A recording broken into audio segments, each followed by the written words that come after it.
on the six screens telenetwork, the reputation of giving all the right information, uninhibited, in exposing the hard, cold facts about the Watchtower Society.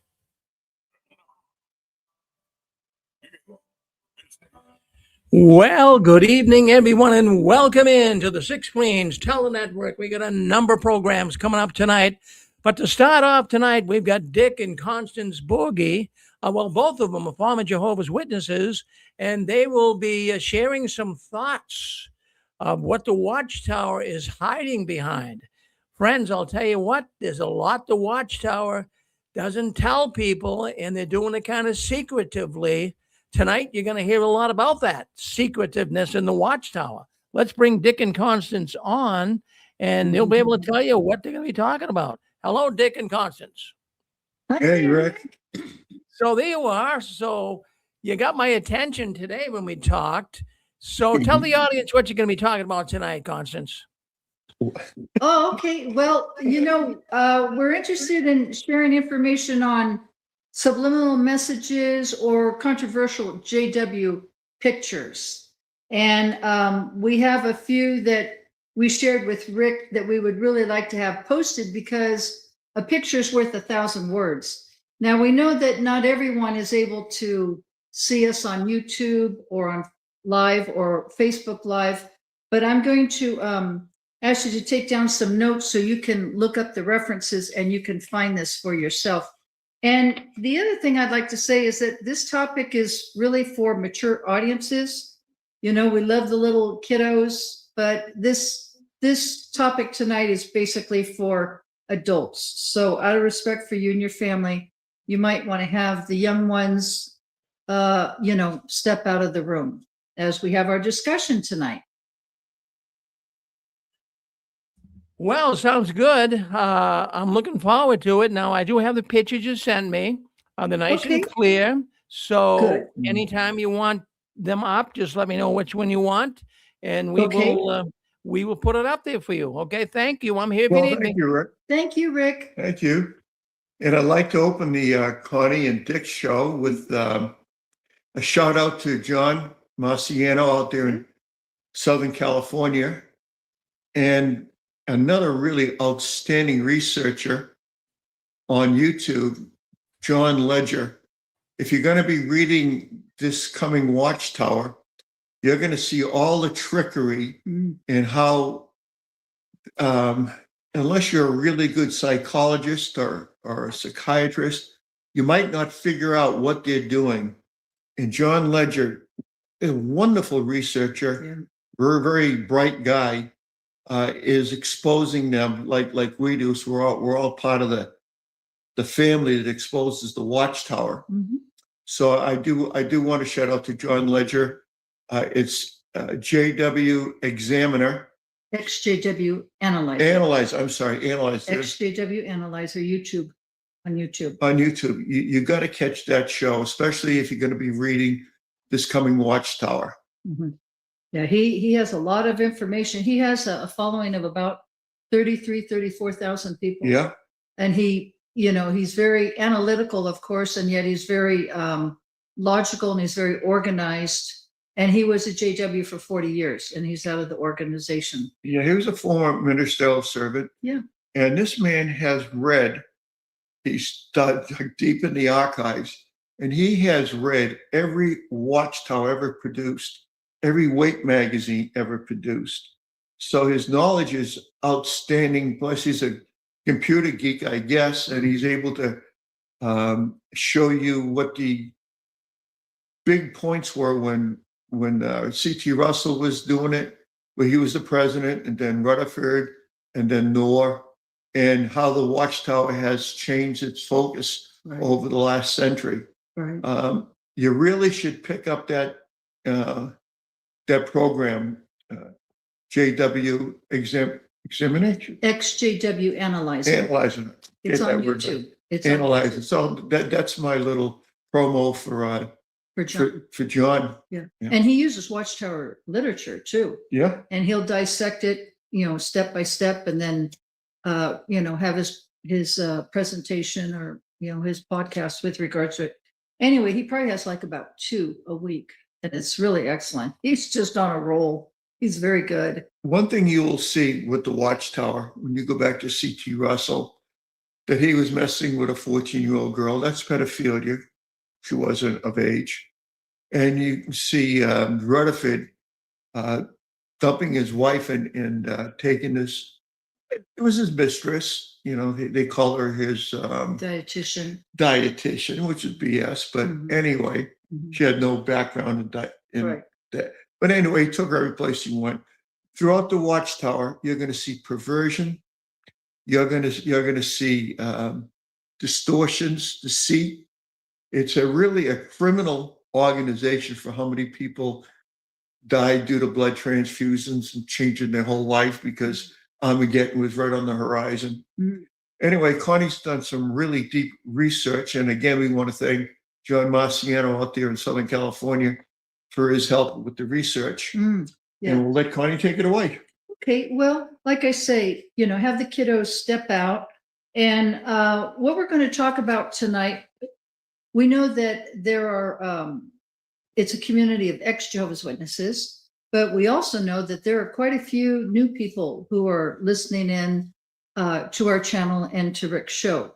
That includes PMOs, people that are physically and mentally out. It also includes Jehovah's Witnesses, believe it or not.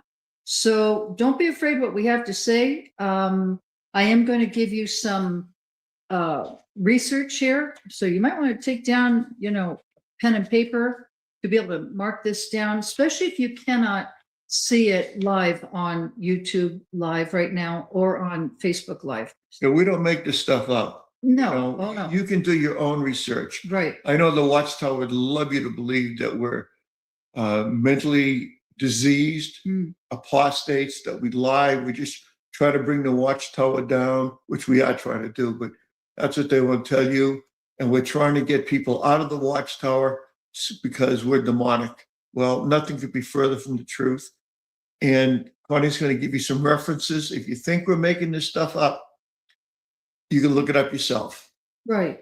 Okay. So, there's a songbook that Watchtower had. And Rick, you might want to post that one up first. And also, this conversation we're having tonight with you, we'd like to have participation, people commenting, your thoughts, and so forth. So let's see. Yeah. R6 if you want to talk. Well, wait a minute. Let me describe it. Okay, this is a picture that was in the songbook a few years back, and there's a group of witnesses that are singing.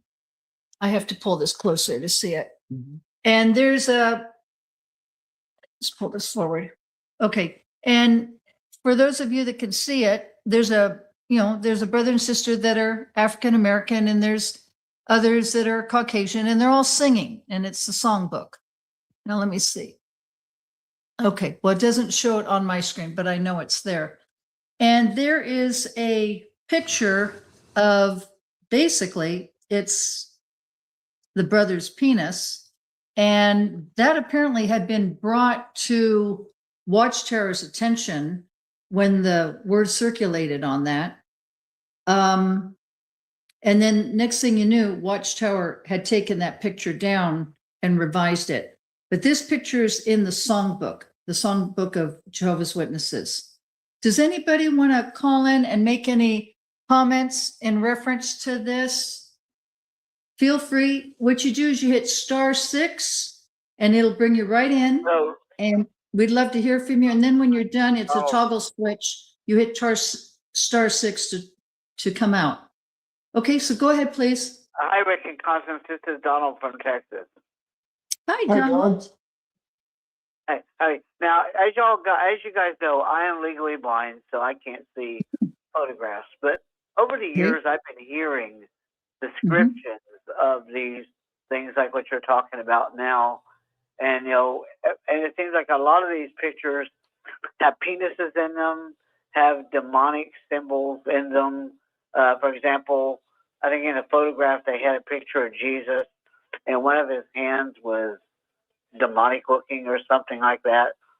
And even though I can't see these things, It's horrible and terrible what this organization is doing. I mean, obviously, they're definitely satanic, and I believe that they are right in with the mark of the beast in Revelation. They are riding the beast. They are the harlot riding the beast, and they're at least part of that harlot that's riding the beast.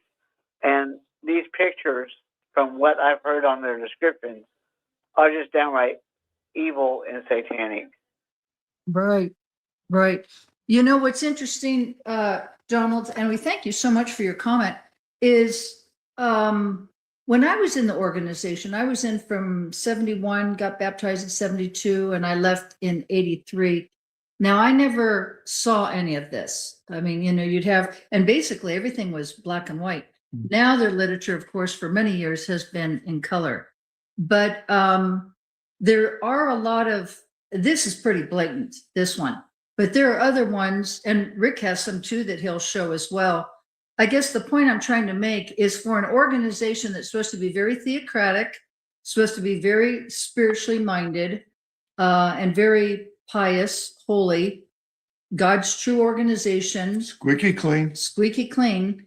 You know, this is not just one. You know, someone might say, "Oh, come on now, you're really just embellishing that," or you're seeing something there that I don't see. So we're going to bring a few others out. And the last one that I want to bring up. I have a question. These pictures, are they obvious, or are they or are some of them obvious and some of them not so obvious? No, they're obvious. They're obvious. Well, what I mean by obvious is, are these things easy to spot, or are they embedded into the images subtly to the point that you really have to look for them to find them? Yeah, I think the latter. I think it's trickery. They put it in the picture, so your subconscious mind picks it up, and you don't even realize it. And that's why they're doing it. Some are blatantly obvious, but the majority of them are hidden. Yeah. And you've got to really scrutinize it very, very closely, and then you can pick up the picture. Yeah.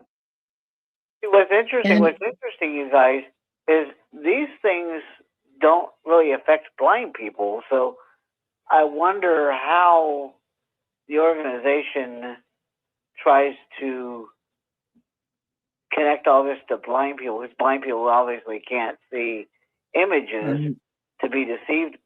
So I'm curious about what the Watchtower is doing also to deceive those that can't see the images. Yeah, because now you're blind, so can you read Braille, Donald? No, I use my computer talks, but everything I use either talks or whatever. I'm not a Braille reader. Okay. Because I could see how that could be challenging for you to not be able to physically see the pictures. But I've watched videos on YouTube where, like, Kim and Mikey have described some of these pictures, and they've described them so where I can understand what they are. But if they weren't described, I wouldn't have known anything about them. Really. Right. So, did you want to make any comments on this, Rich, on this picture? Okay. All right. So the other thing is, did anybody else want to make a comment? Because we have a few other pictures we'd like to share with the audience tonight. Rich and Connie? Yes. Hey, Joe. I just wanted to say it's a great program. The songbook, I was just going to mention two things. What was interesting when they changed the songbook, a lot of us in the congregation had sent our Bibles and songbook to be leather bound. So we paid all this money to get that done, and then the next convention they changed the songbook. We didn't really know that it had to do with that image, but then later on I saw the image. But there's another image, and you're probably going to share it. It's in the Live Forever book, under the family chapter, where on the mantle there's actually a Greek god, I believe, that's just sitting on the mantle. I don't know if you'll share that, but I just wanted to thank you for such a good show, and I'm going to continue to watch it. Thank you, Joe. Thank you, Joe. Thank you, dear. Okay. Is there anything else you want to say? Okay.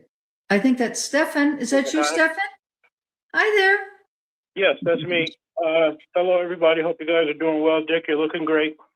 Thank you. I just wanted to say, I was one of those people who never noticed that. And I have a saying that if your mind isn't in the gutter, you don't see these kind of things. But I tell you what I did notice in that very same picture is how frail or how weird the hand looks of the African American person. That is what caught my attention.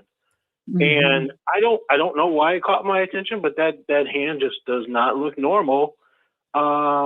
It just doesn't. I don't know what Watchtower was thinking when they did the hand. You know, we'll put the penis on the back burner for just a second. I have no idea what they were thinking when they designed that hand. When you look at everything else in the picture, it's all anatomically correct. But when you look at that hand, there's just something really off with that hand. And then you combine that with you know, the male member there, and it's very obvious that there's some kind of a message that they're trying to convey.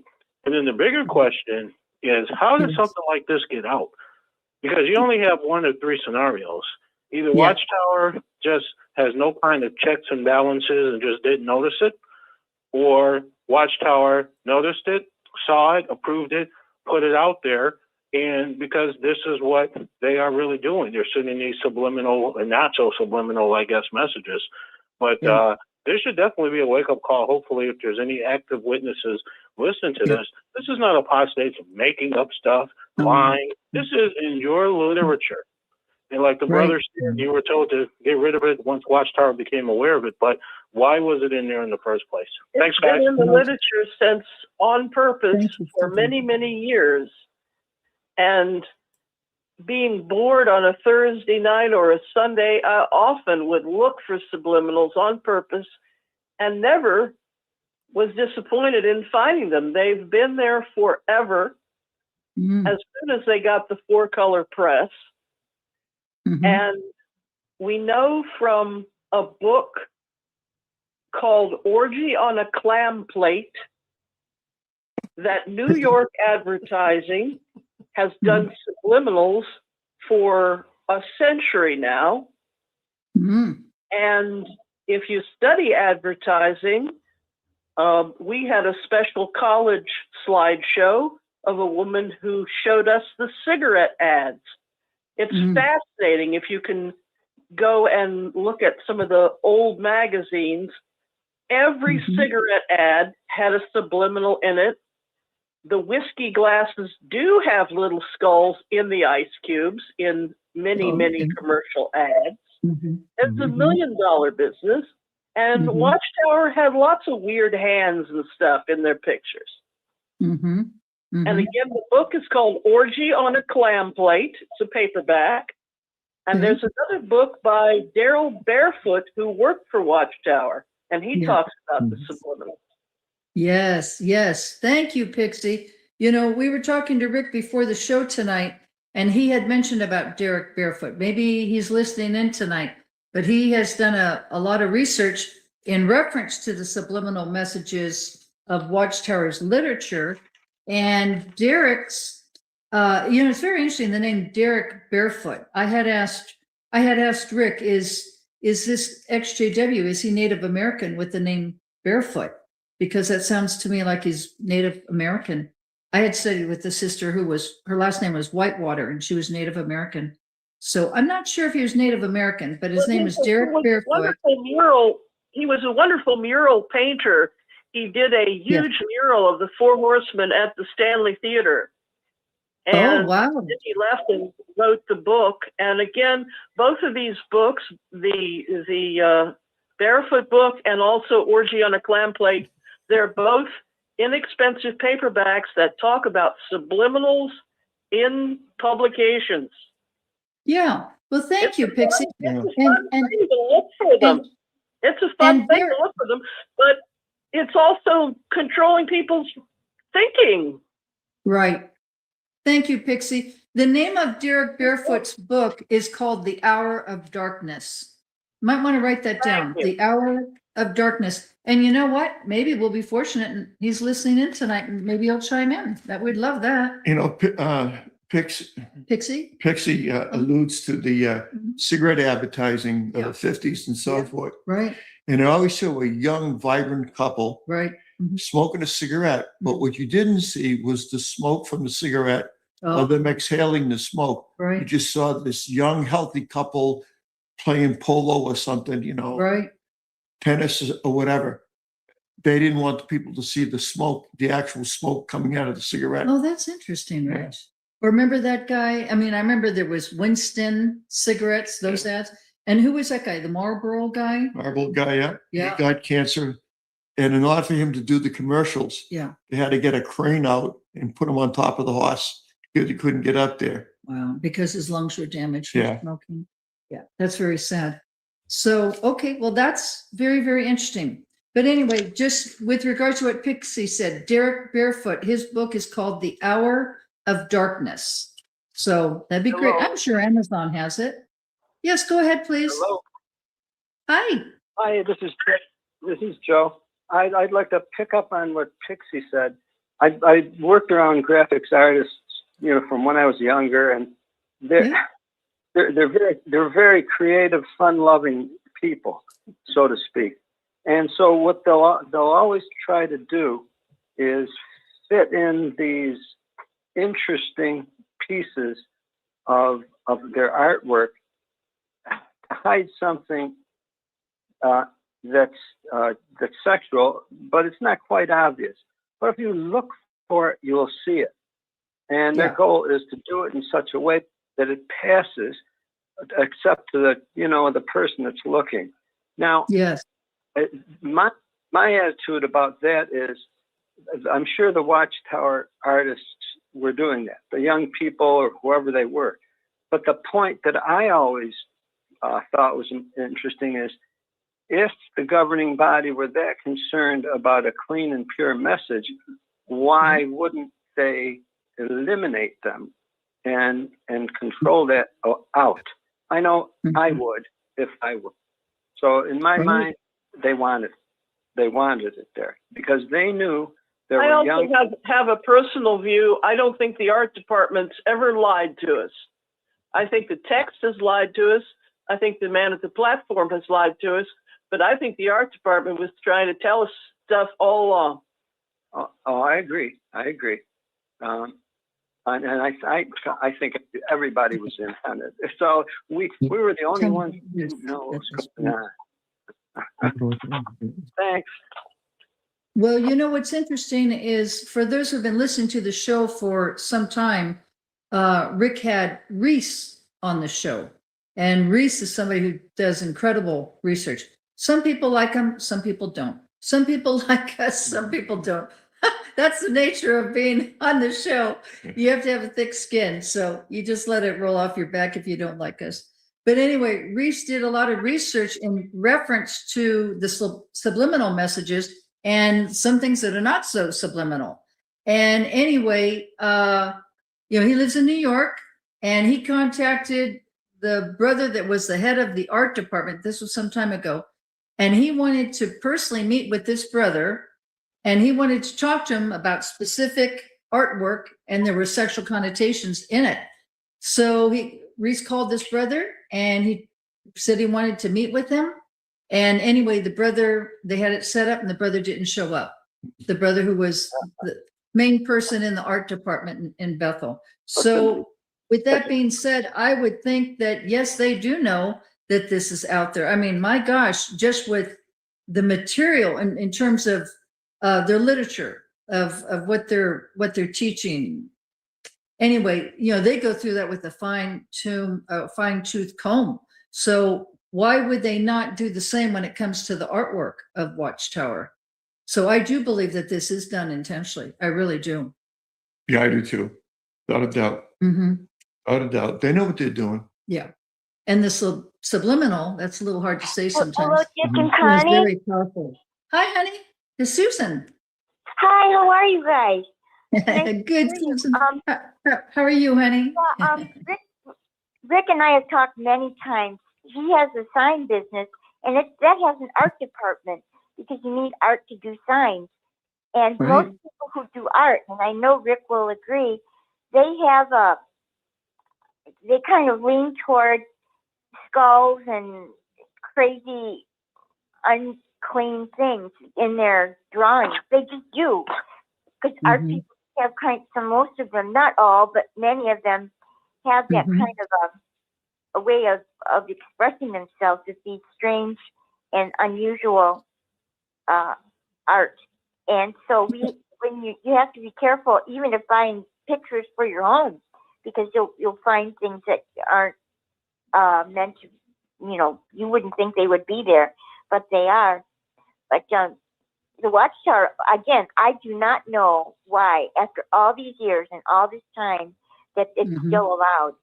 I mean, how many years has it been going on? Right, Why Susan. would it be allowed?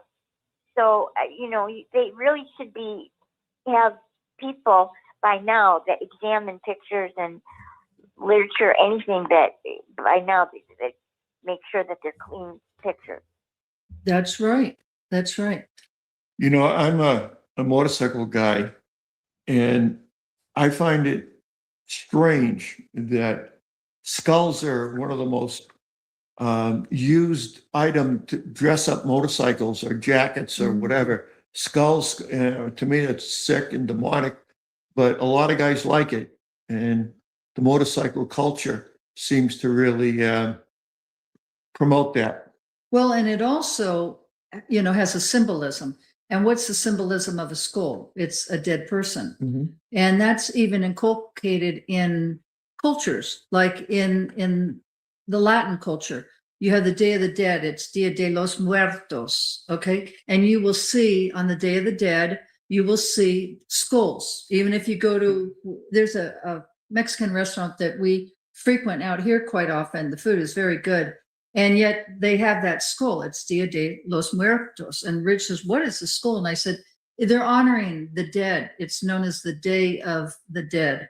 And that's what you see. So, Watchtower obviously has wear your helmet when you ride. What's that, Pixie? I said it's a good reminder to wear that helmet when you ride. Also, the paperback orgy on a clam plate. Yeah. The man that was in advertising that wrote that, the clam plate was an ad at a wonderful restaurant we all loved called Howard Johnson's. Oh, yeah. Yeah, they're out of business now, huh? That book, Orgy on a Clam Plate. And he was paid to do the Howard Johnson's menu with subliminals in it. Yeah. Yeah. Isn't that something? Okay. Now, any other comments before we go to another picture? Yes, go ahead, please. Yeah, Connie, I just wanted to say very quickly, this is what shocks me about this whole business, or at least it used to shock me when I first woke up. Joe just mentioned how he paid all that money for his books to be bounded in leather, and he goes to a convention and they tell him you have to change it. My question is, why is it that Watchtower never comes out and apologizes for anything? Why didn't Watchtower say, hey, look, friends, we're sorry. We got some weird image here on the back. It's inappropriate. We don't know how it got there, or it isn't what it looks like, but nonetheless, so that we don't stumble anybody, we're going to redo. So turn your song books back in, or whatever. Why is it that they do something and then they only change it once they're found out? I mean, that just screams that they're guilty and that they know what they're doing. Thanks. That's a great point. And talking about stumbling people, Stefan, oh my gosh, how many times did we sit in the hall learning about don't be stumbling your brother or your sister, right? You can't stumble your brother or sister. Like, I'll use a perfect example. Going to college. God forbid you go to college, you're going to stumble somebody. Or the long sideburns, right, Rich? Yeah. Okay. God forbid you're gonna stumble a brother or sister in the congregation, or You know, if you have a sports car, oh no, that you can't have that car for field service. You're gonna stumble somebody. You know, I mean, they had an excuse for everything. That was the excuse. But when it comes to them and their artwork, they wouldn't even say they were sorry. And this, believe me, this was brought to their attention. I'm telling you, not just with Reese, but you know, Watchtower's watching our show. Watchtower's watching YouTubers. They're watching everything. Yeah, you know that governing body member that I was alluding to you, that he looks very wimpy, and he said, we don't need to apologize. Jeffrey Winder. Winger? Something like that. Anyway, he's a little milquetoast. Anyway, he comes on there and he says, well, you know, there's no need for us to apologize. Mhm. My analogy would be like if you're living in Tennessee and you want to go surfing in Huntington Beach, and you get in your car and you start driving for the ocean. Huntington Beach, California? Huntington Beach, Okay. California. Yeah, it's a long ways. And you end up Yeah. at Jersey City, Oh. and you see the ocean. You go, oh, this is the Pacific Ocean. And somebody says, no, you're wrong. You're on the wrong coast. He goes, well, he says, it doesn't matter if we got a little wrong. Got a little, you know, you just It's all water. Yeah. You drove for a week, you know, going to the West Coast, you're up on the East Coast. It's just 1,000 miles. Doesn't matter. For a little off. You're only a century off there, Oh Bill my Toast. goodness. Yeah. He goes like this. Yeah. Just a little off, right? You know, just goes like that. Yeah. There's no reason to say we're sorry, right? Yeah. It's a new light or whatever. Mhm. Yeah. So, but the thing is, you know, there's a bigger picture that I'd like to bring out. And, you know, the organization, when you're in it, I mean, at first you think it's so squeaky clean. I think that's what was attractive to a lot of people. Mhm. But when you're in it long enough, I hate to say it, Yeah. you know, you find out differently, you know, that it is totally obsessed with sex. And I truly mean that. I mean, I've had conversations with sisters, and, you know, not too many are going to come out and say that, but if you're going to be truly honest about it, the organization is obsessed with sex. Now, I can always back up what I have to say in case someone says, oh, that's a bunch of nonsense. Well, just look at the judicial committee meetings. Someone who's not a witness, it's a tribunal of a group of elders, like about 3 of them, and they meet with someone who has sinned. So basically, when somebody is excommunicated, we know it as disfellowshipping. The new term is being removed. It's all the same thing. It's because of sex out of marriage, fornication, you know, having sex with another partner. That's adultery. Those are 2 of the big reasons why people are disfellowshipped in this organization. So anyway, Watchtower is obsessed with sex. Not only with that, but we will go on to continue our discussion. Yeah, let me pop in here for a second before we move to the sexual pitches. What we've got here, Constance and Dick, is there's 2 different camps in the Watchtower, ex-witness world, I should say. But before I get into that, I'm just going to say that Derek Barefoot, the author of The Hour of Darkness, he's been on the 6 screens in the last 20 years 3 times. And he almost came up to the convention we had in August. He almost made it up here. We would have loved to have had him here. He certainly was one that first started seeing this, and he knew it was problematic. He wasn't quite sure why it was being done, as Joe was mentioning earlier. Derek was kind of leaning toward the fact that some of the artists in the art department were running renegade and playing games. But there's 2 camps and 2 different feelings in the ex-witness world about subliminal art in the Watchtower. Now, we, in the 20 years of doing this program, it's come up probably 6 times on our program. And I see 2 distinct groups of people. Now, I would say half of the ex-witnesses believe in subliminal imagery in the Watchtower. The other half don't. But it kind of goes right along with my line of thinking here. What happens in these subliminal pitches? As you mentioned, sex is very prominent and pretty profound in some pictures. On the other hand, another thing that's highlighted is little faces, little demonic looking creatures that appear in Watchtower publications. This is where the one group of ex-witnesses get off the ship, so to speak. They don't think that exists. Now, the reason why I bring this up is Satan uses many tricks, and this is why many witnesses don't become spiritual after leaving the Watchtower. They don't believe in Satan, so they don't believe that there could be satanic imagery in these pictures in the Watchtower. But a lot of these people who don't believe in the subliminal images in the Watchtower, it's been brought up numerous times that there's a phenomena known as pareidolia. And what that is, if you lay on the grass, for example, in the summertime, and you look up at the clouds, you might see an elephant, or you might see a castle. Your mind can kind of draw in the missing pieces. And that's a known phenomenon. The mind will do that. So a lot of ex-witnesses, they say, no, you're reading more into it than there is. There is no subliminal pictures. They say it's all, you see one little thing, then your mind makes it up. But you're going to be showing some pictures here tonight that your mind is not making up, Constance. You send me these pictures today, and I mean, anyone can strikingly see without any question of a doubt that these images are perverted. They're very perverted. They're intentionally used by the Watchtower. And for what reasons, it's only a far out guess. We know that there's so many sexual predators in the Watchtower. And we know, and we know for a fact that this is taking place.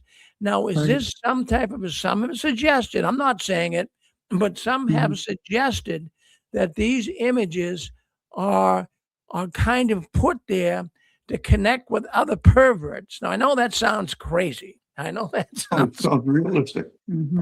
but it's something that has been used. Now, subliminal imagery, and Pixie brought it up somewhat as well, in advertising. Now, subliminal advertising is actually against the law in the United Kingdom because it works. By advertisers putting little subliminal pictures in their advertising, it connects with certain people. For example, I can remember there was one vodka company that put in their ice cube in a glass in their advertisement the word sex, but somebody had to point it out to you.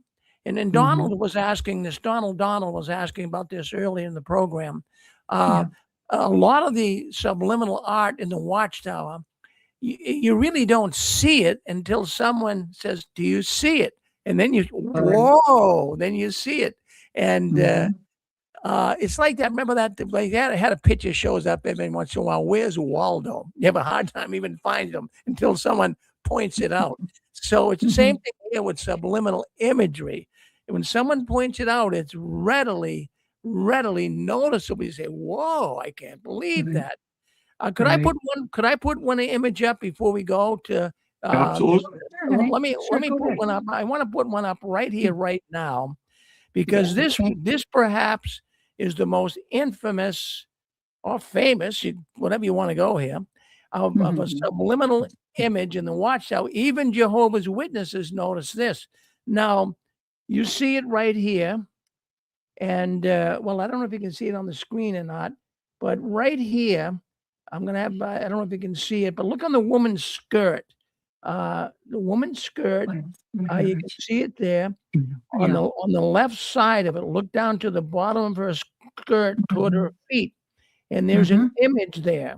It's kind of the woman on the right. The woman on the right. The woman on the right, you look down there and you can see a little image there. Now, it's a face. It's a face. In fact, even some Jehovah's Witnesses, they saw that and they said, "Whoa, what is that?" Well, further research that was done on that, it's definitely the face of the Greek god Zeus. Now, this is tantamount to, hypocrisy at the highest level of the Watchtower. Why would they put a god? I mean, they're supposed to be Christians. Why would they put a pagan image of Zeus on that woman's skirt?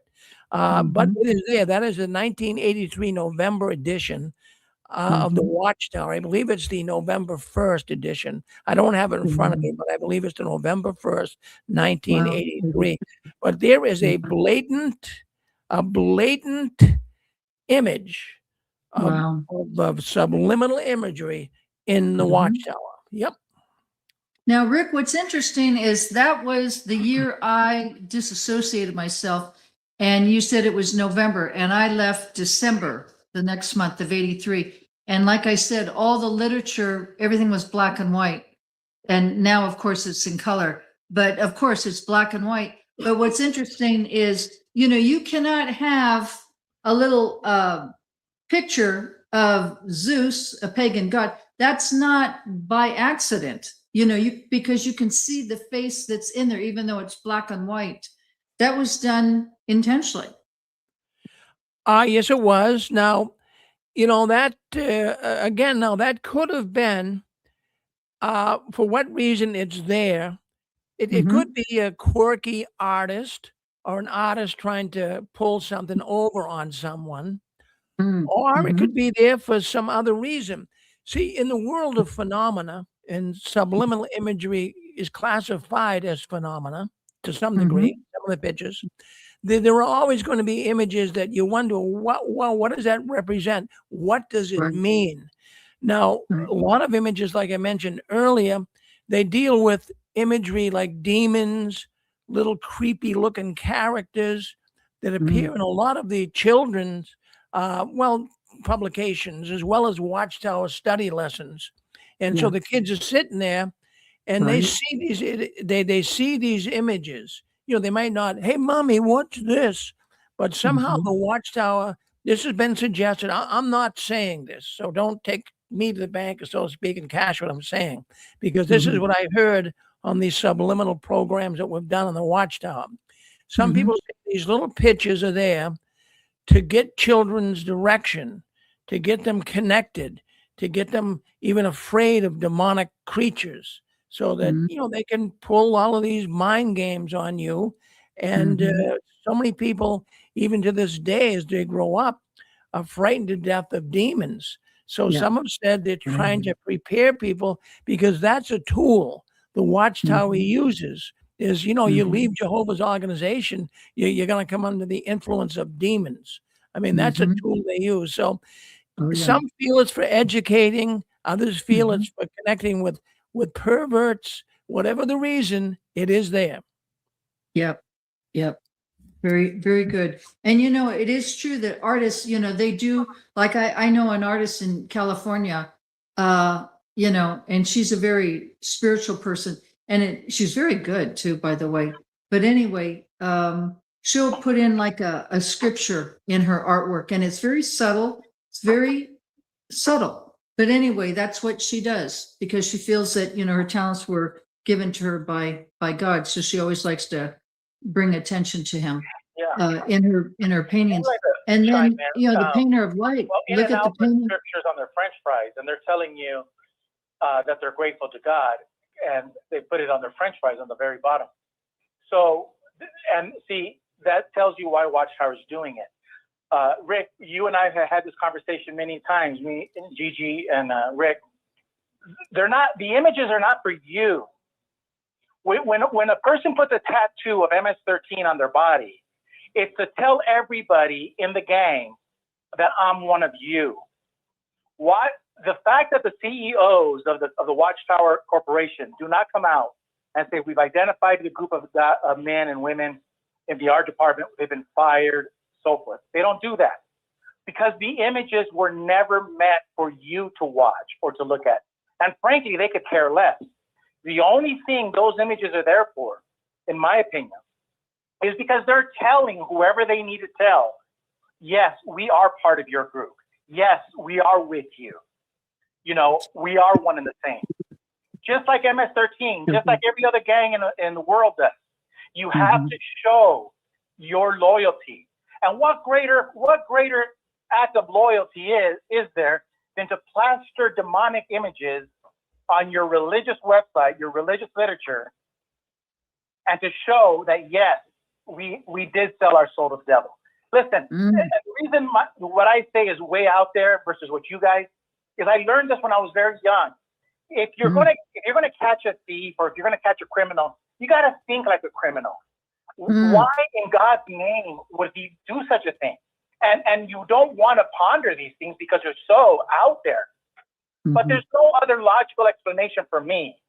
These people are letting their handlers, their higher ups know we have the tattoo. We have demonstrated our loyalty to the clan, to the mafia, or whatever it is. And I'll go there. I know Rick's not going to go there, but I'll go there. Well, I think that's a very interesting point. Watchtower is associated with demonology, so yeah, they're associating directly with demons. And even though they do that, I'm sure there have been images of the what is it I'm trying to think of, the Masons and stuff like that have been implanted somewhere in there. And we all know what the Masons were. I mean, Charles Taze Russell was a part of them, supposedly. I mean, he used pyramidology. And by the way, their whole 1914 doctrine is based off of that pyramidology. So they're still using it, even though they don't have his pyramid on his grave anymore, because that doctrine was based off of the pyramidology that he taught. They're still teaching this stuff. They're still teaching that. So, yeah, the subliminal images, like that guy said just a little bit ago, they're telling you who they are a part of and that they have sold their souls to the devil and the organization.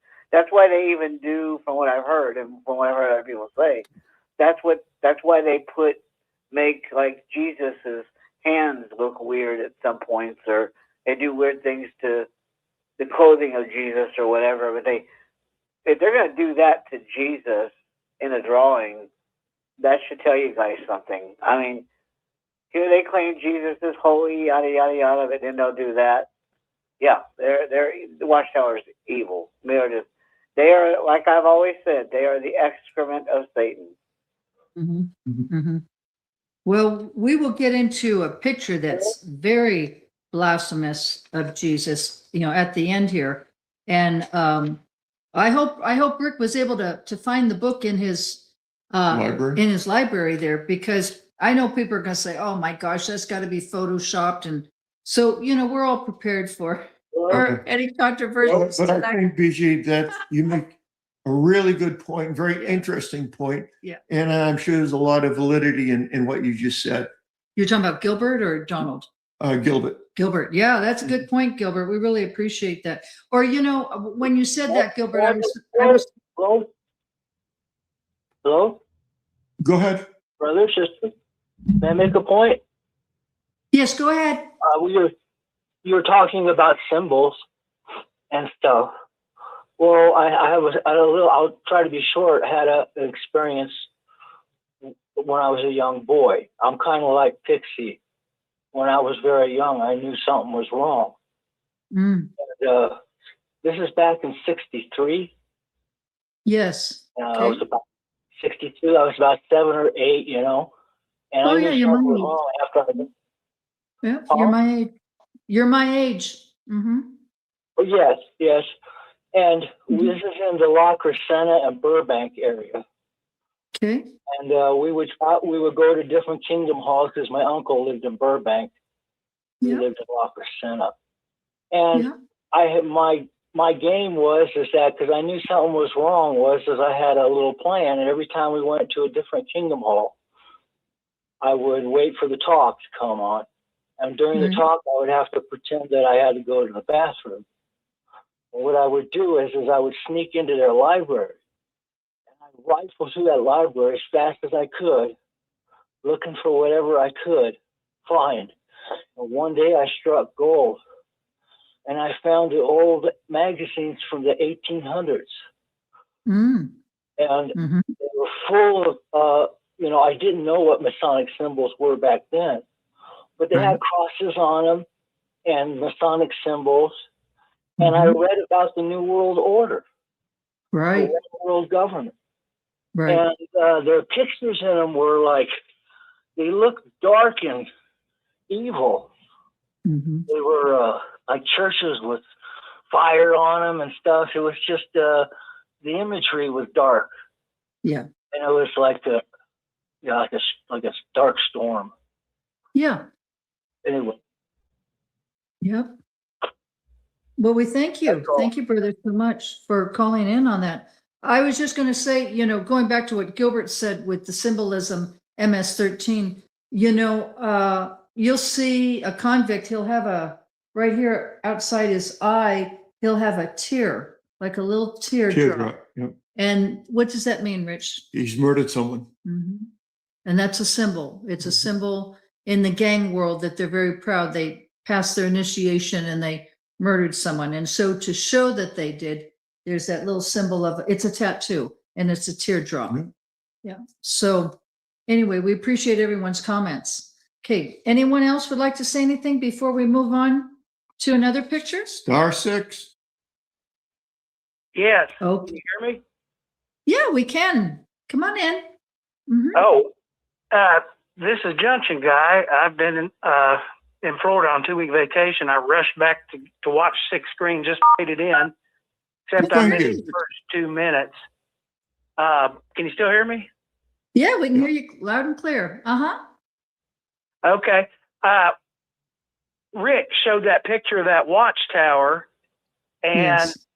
I was thinking of this before that because I was trying to remember there was a time at the book study, and I was thinking 83 or 84, Mhm. they had a Watchtower out, and they were talking about an image in the Watchtower, and my stepmom, she got a magnifying glass. She was looking. She said, "Oh yeah, it's there."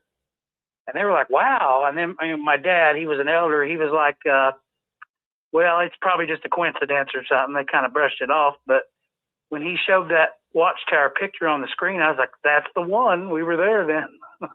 Mm-hmm. Mm-hmm. And do you remember what the picture was, Junction? Can you describe it?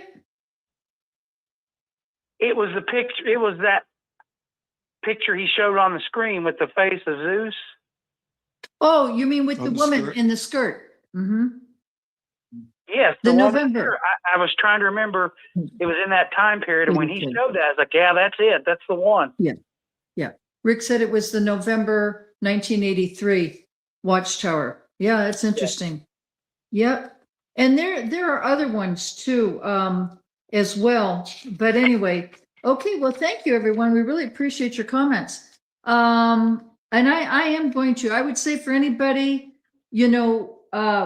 would like, get out a pen and paper because I'm going to give you some links where you can do some research and you can check this information out and plus other pictures and symbols and so forth.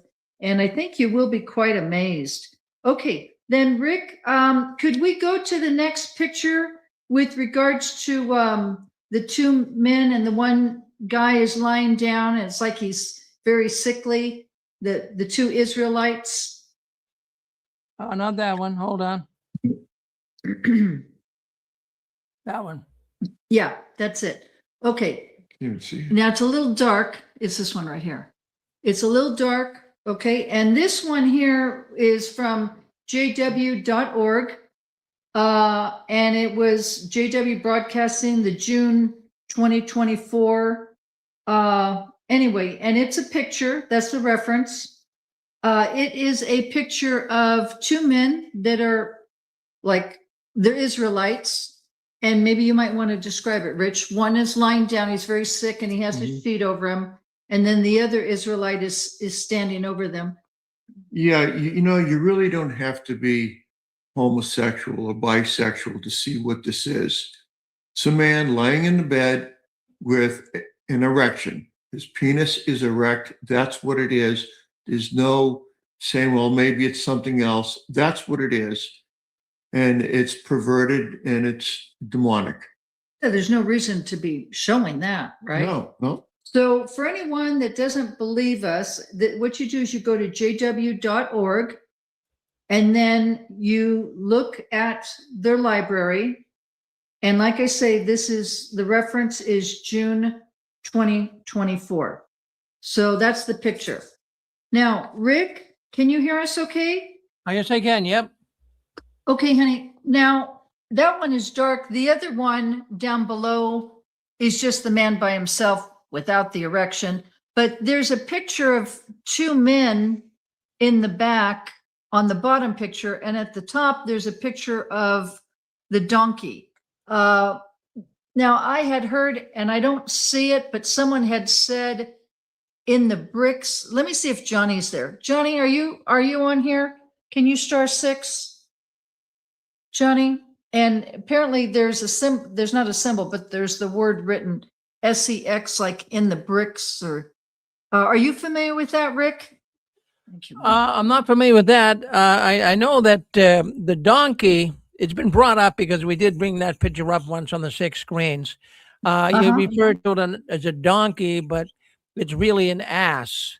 So there has a sexual connotation there as well. You say now, why couldn't they have just left it, maybe just a horse out there, for example, or a cow even, but they have to put an ass out there. So someone said that also is connecting with a perverted person, Right. Okay. Does anybody want to call in and make any comments on this? Because we had discussed this before I'd say about a year ago, but there's a new audience of listeners coming in too. And this might be the very first time that they're seeing or hearing this information. So if you have something to say, please *6. We'd love to hear your thoughts. Yes, go ahead, please.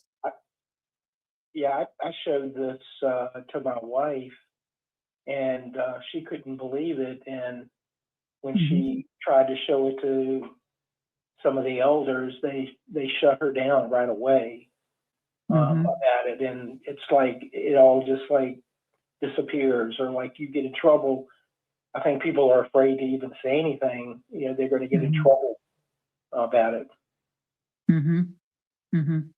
That's about all I have to say. Brother, we really appreciate your comments, and I know you're new. You don't have to give your name, and that's fine. We respect that. But was your wife and yourself, were you very surprised by the elders, the way they handled it, their reaction? Did that sort of have a red signal for you to wonder why in the heck would they? She's afraid to cause any disruption. I've been out for about 15, 16 years, and I've just kind of faded, but she's very afraid to go against the grain, you know what I mean? Yeah, right, I do. So she still goes to the meetings and so forth? Yes, she does. She goes and okay. She's, like I said, very, very afraid to see or anything I say. She doesn't like to hear about it, Right. And brother, what I'd like to say is this is from jw.org. It's very interesting. They can just go into their library. It was the JW Broadcasting of June 2024, and it's their own literature. What's interesting? They haven't changed it yet. I'm surprised they haven't done away with this. Right. If we were to go into the broadcasting thing now, would it still be there, or did they cover it? Yeah, that I don't know, honey. That's a possibility, but sometimes they haven't. The big one that I want to bring out is the picture that to me is very blatant. It's very clear. That's why I say, please don't have any of the children here or young people, because there's no imagination on this next picture of what it shows. And I remember, we were all born. I was born in 55. Rich was born in 48. Rick was born in 48. Susan was born in 56. We're all about that generation. So when we get into the next picture, that's going to be 1927, which is before any of us were born.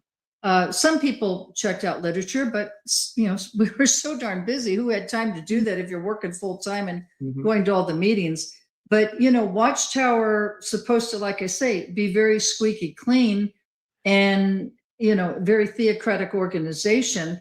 And they talk about not doing anything that's unclean, which we know what that means when the brothers would be called into the back room, being unclean.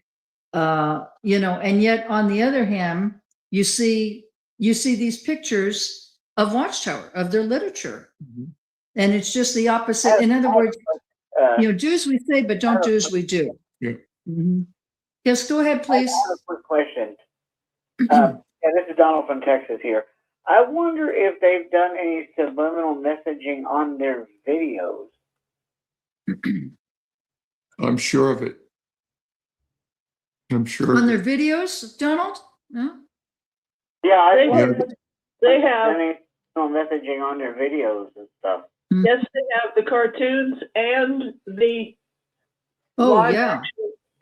And what's definitely. so crazy, I saw Yeah. a show on ABC on YouTube yesterday, and these are seasoned broadcasters and seasoned graphics people, and it's almost impossible to tell now the difference between something that's footage and something that's AI. Yes. I mean, like on their JW broadcasting videos where the governing body is speaking and stuff, I wonder if they've embedded some of those hidden type subliminal images in those. Well, if anyone has any thoughts, feel free to chime in on that, because this is a group discussion.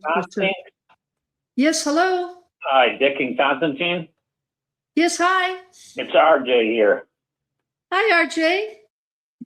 Good to hear from you. How you doing today? Thank you.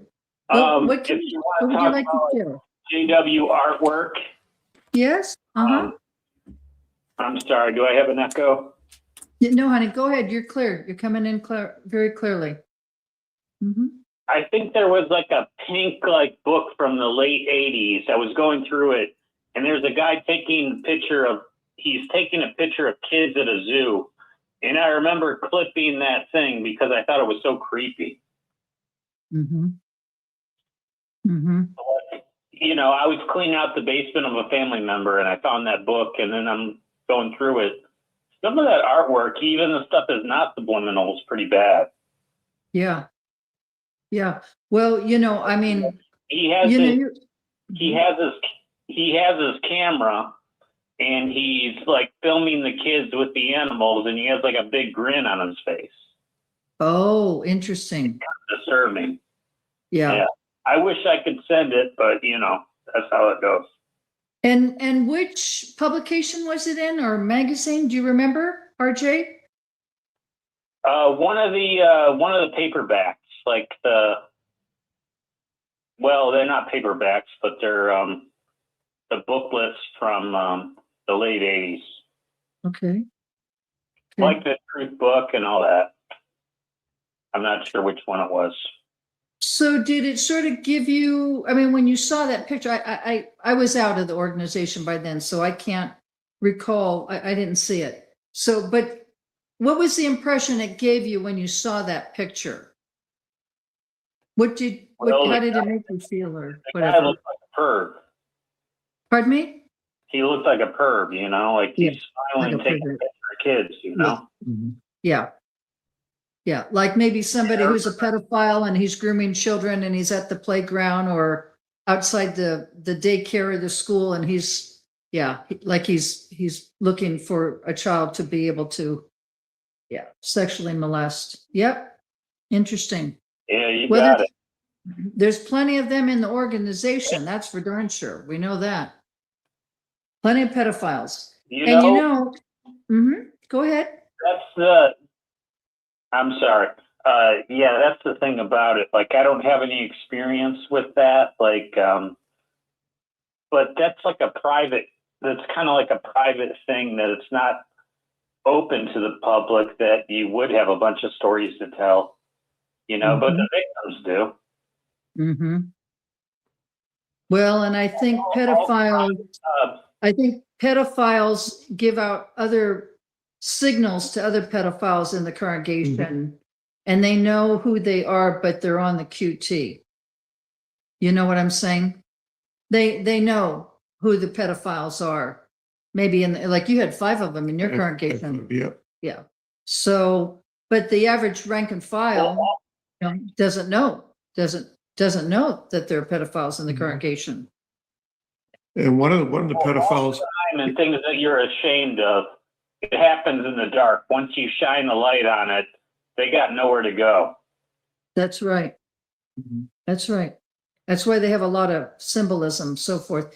Even in the outside world, the FBI knows the symbols that they use and so forth, the organizations, and they know exactly what to look for. Mm-hmm. Were you going to say? Yeah, we had a pervert in the Lowell Highlands congregation, and he was once the overseer in Argentina, the branch overseer in Argentina. Oh, wow. Yeah, and he was molesting his daughter. Wow. Yeah, that Connie brings up a good point. I studied with a person that was a pedophile, and I didn't even know what a pedophile was. When I found out later, he told me about at least 5 that was in the congregation. You conducted the Bible study with him. I conducted the Bible study with him. Yeah, the elders asked me to. Right. I've told the story many times on 6 screens, but he went and told me who the other five other ones were. Mm-hmm. And one of them was the branch overseer in Argentina or Brazil, one of those South American countries. Mm-hmm. Do you want to share that experience about you didn't know he was a pedophile, but he came over to your home and you had 2 small boys at the time. Yeah. So, well, I'll do it real quick. About the artwork that he had drawn. Yeah, that's what I wanted you to bring out. The elders asked me if I would, because I was pioneering at the time, asked me if I would study with this man who was coming to the Kingdom Hall. And I thought, oh, this is great. He'd come to my house. I don't have to get dressed on Saturday or whatever. He's going to come to my house. I get my time in. This is great. And they said, well, I want you to know he's a pedophile. And I thought that meant that he was incontinent, that he'd pee his pants. So I asked my former wife if she would put some plastic, because we had crushed velvet chairs, and if she put some plastic over it and a towel and do it on all 6 chairs so we wouldn't feel self-conscious. But I didn't know what he was. But he came over one time and he had drawings and he wanted to show them to me. And there were boys about 8, 9 years old, naked, and he was drawing penises erect and normal, unerect, if there's such a word. And I went to the elders and I said, this guy's weird. And they said, well, we told you he was a pedophile. That's how they pronounce it in England, I guess. That's how they say it in England. In England, a pedophile. United Kingdom. I didn't know. And I said, well, he said, I named the 5 brothers that were active in our Kingdom Hall. And he said, these were pedophiles. And the elder just kind of nodded his head. He didn't say, no, they're not. He didn't confirm it, but, he would have denied. He was, no, that's not true if it wasn't. Yeah. So he knew.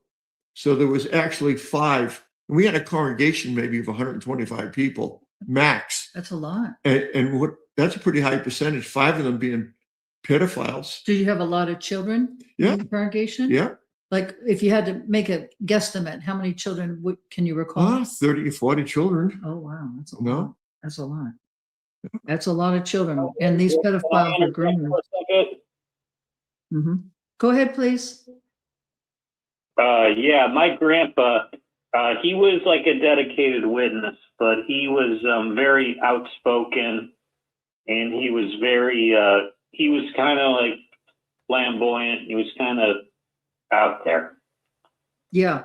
And then he was in the witness mindset, like he's locked in, but he was a businessman and he was an entrepreneur, and he can read people. He can read the room. He knew human nature. And then he said he would always make comments about his brother-in-law. And then, like, he didn't say that and this is the only witness that I've heard of that, would fall into that category. And he didn't out him, but he said, well, if that's the way to bet, if I had to guess. Mm-hmm.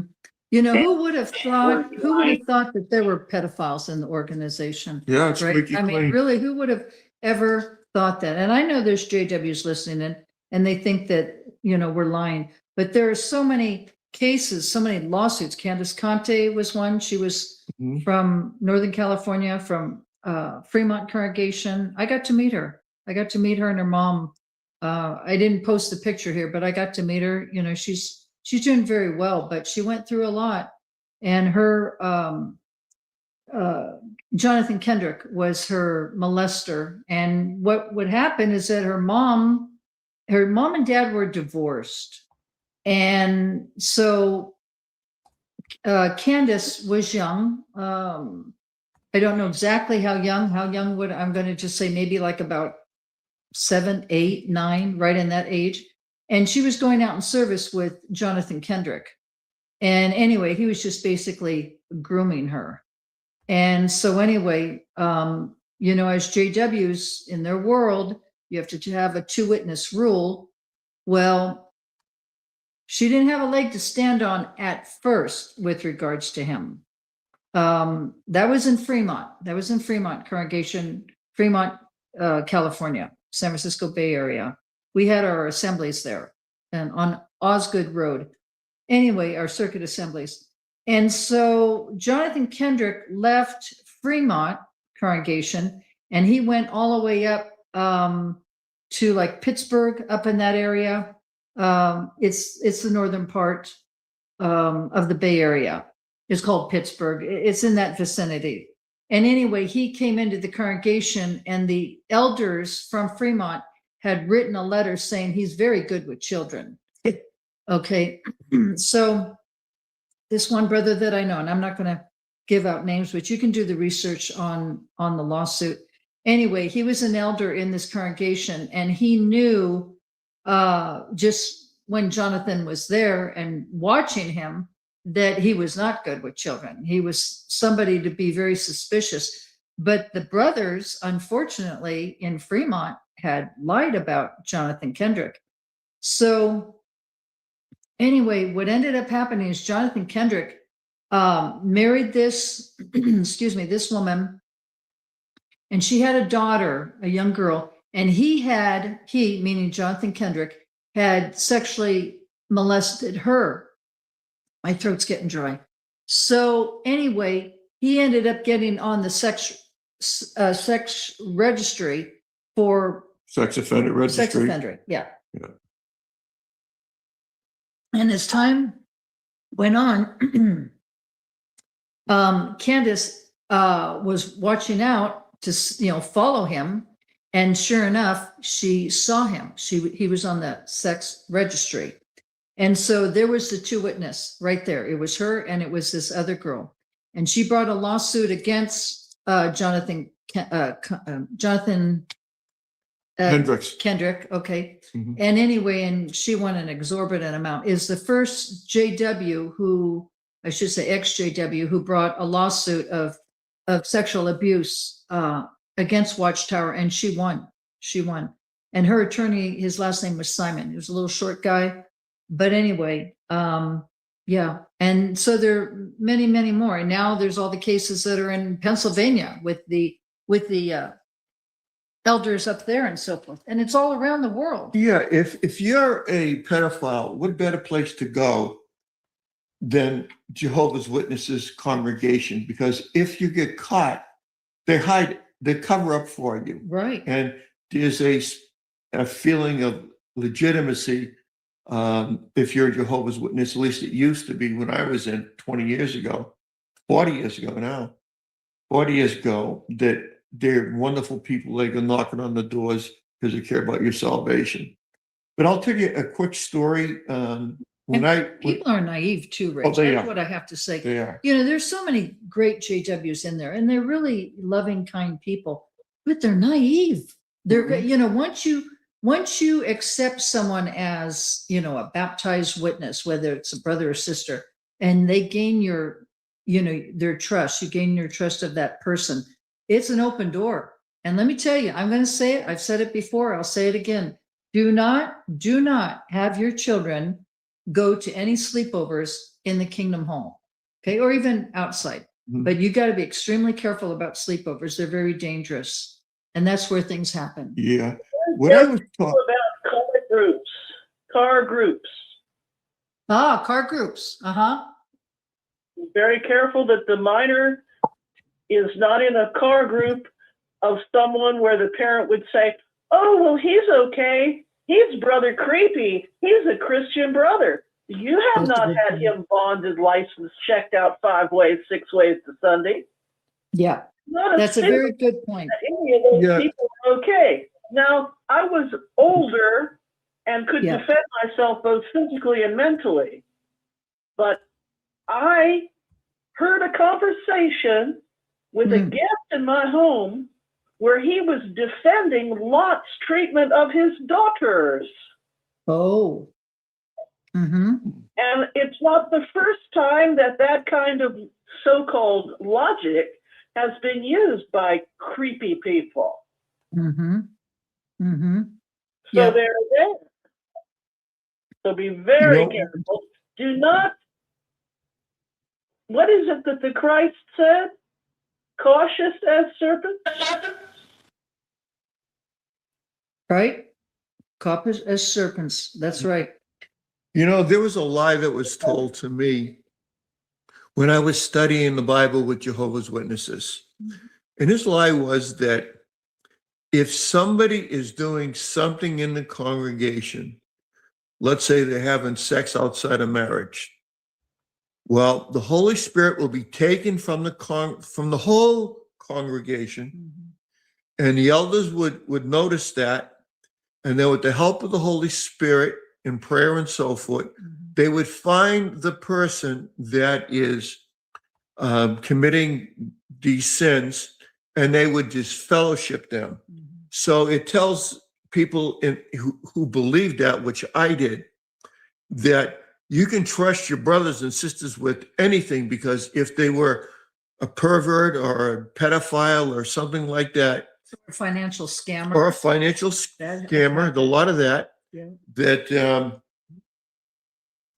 that person would be found out and disfellowshipped. And here I am thinking, because I covered up an adultery, and they appointed me a ministerial servant, and I was still covering it up, and they were going to appoint me an elder. So let me tell you, folks out there, you can't trust everyone in the congregation thinking they're squeaky clean because they're a Jehovah's Witness and they're in good standing, especially elders and ministerial servants, because it's not hard to become a ministerial servant. Let me finish. It's not hard to become a ministerial servant, and it's not hard to become an elder. You don't have to take, courses and pass exams and all this stuff. And there's no background check. And that's it. There's never any background check. And they're studying with regards to them. You're studying with people that are in prison. Right. When they get out of prison, I'm a Jehovah's Witness. I found Christ, let me out of prison. They go right to the Kingdom Hall, and we all know what happens in prison where there aren't any females. We know, everyone knows what's going on there, and they carry those traits into the congregation. So that's why we're having all these lawsuits, young girls, young boys being molested, sexual child abuse in the congregations, because it's rampant. It is rampant. And the thing is, for someone who's not a JW listening to this program, they're probably scratching their head saying, I don't understand it. In the world of Jehovah's Witnesses, they consider it only a sin. They do not consider it a crime. In the real world out there, it's a crime. And you better be sure and report it to a mandate reporter.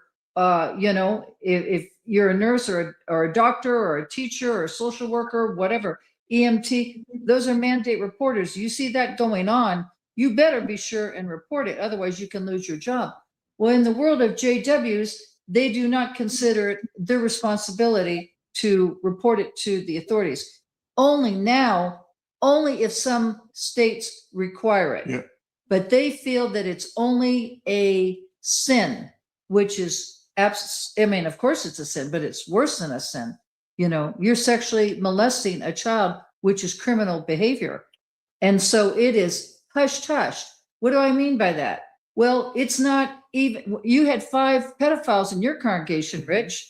And the thing is, no one in the congregation knew that. The publishers, rank and file, Right. they were not informed about that. They were not. The elders kept that quiet. And it's not just your congregation. That's the culture of Jehovah's Witnesses. Mm-hmm. And then those pedophiles, oh yeah, they got to make sure they get their hours in. Okay, Watchtower, you had to always record how many hours you got, at least 10 hours a month. Oh yeah, so what's that mean? That means they go door to door and they're knocking on your door on a Saturday morning or any other time. And there's little Johnny and Susie up, answering the door, and there's a pedophile, and they have these children, even the parents don't even realize this is somebody who's a predator who's at my front door trying to represent the Watchtower Bible Tract Society.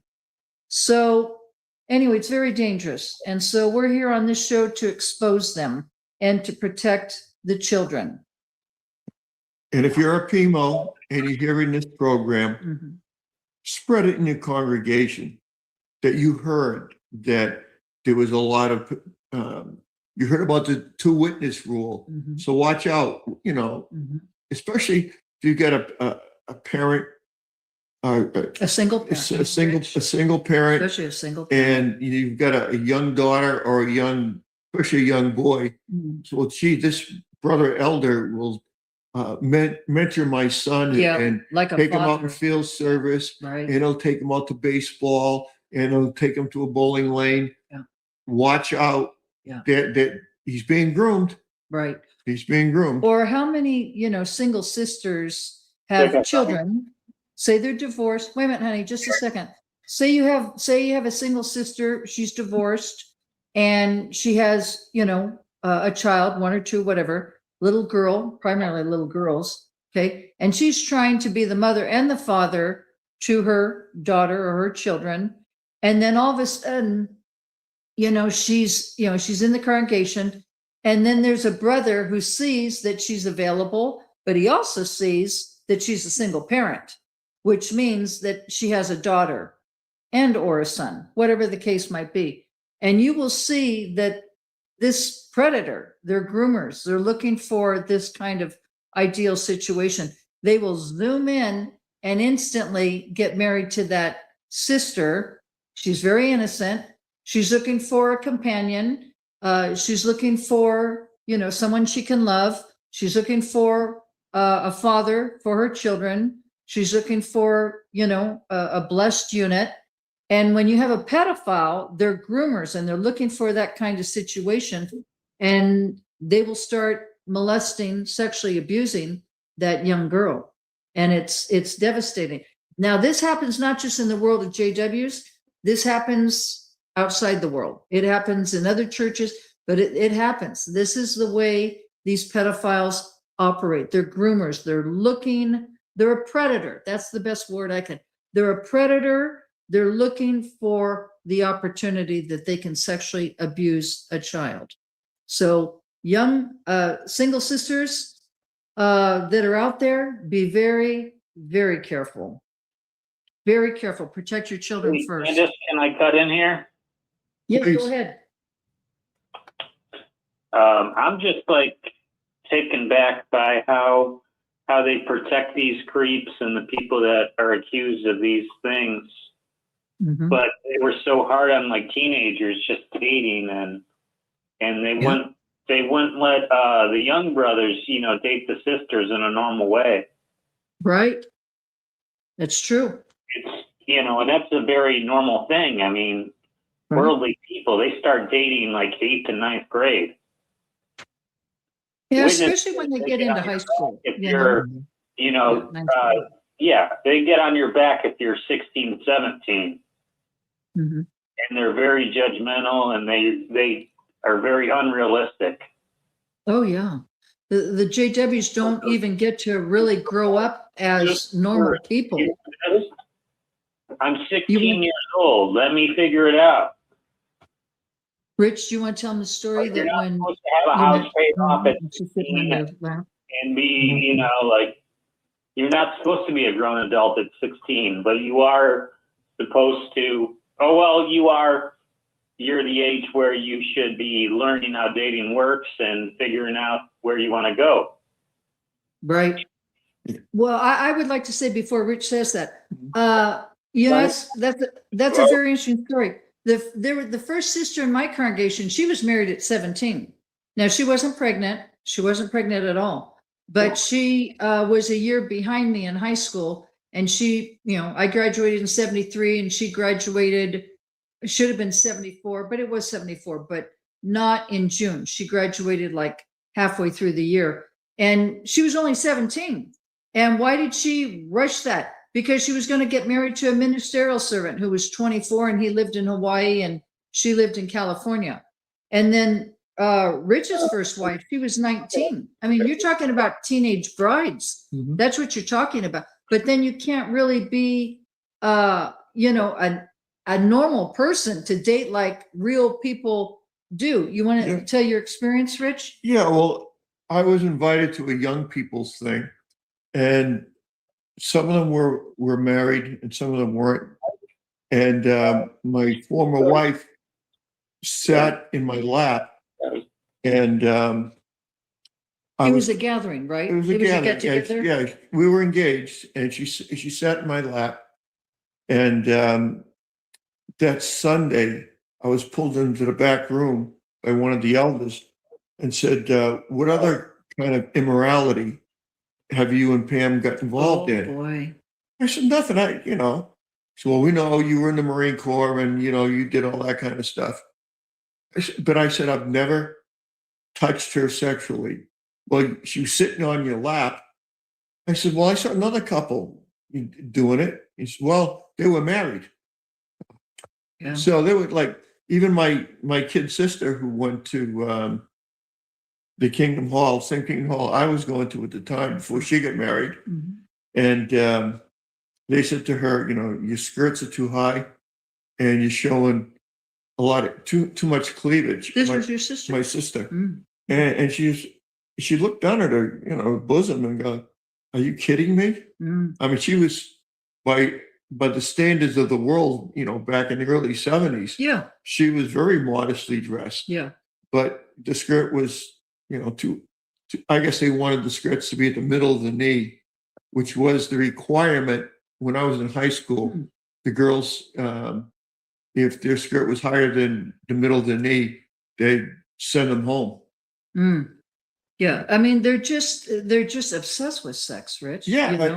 They want to project the image of squeaky clean. Right. And when they do that, everybody drops their guard of the brother, single brother, or doesn't necessarily have to be single. Yeah. They drop their guard. Oh, he's a Jehovah's Witness. He's a ministerial servant, because they believe that ministerial servants and elders are appointed by Holy Spirit. Right. Well, they're not. Right. I can absolutely testify that that's not true. Yeah. And those governing body members, they're appointed by Satan the devil. That's who they're appointed, because they are demonic and they're liars. Yep. Yep. Rick, can you hear us? I'm sure you can. Yes, I can. Yep.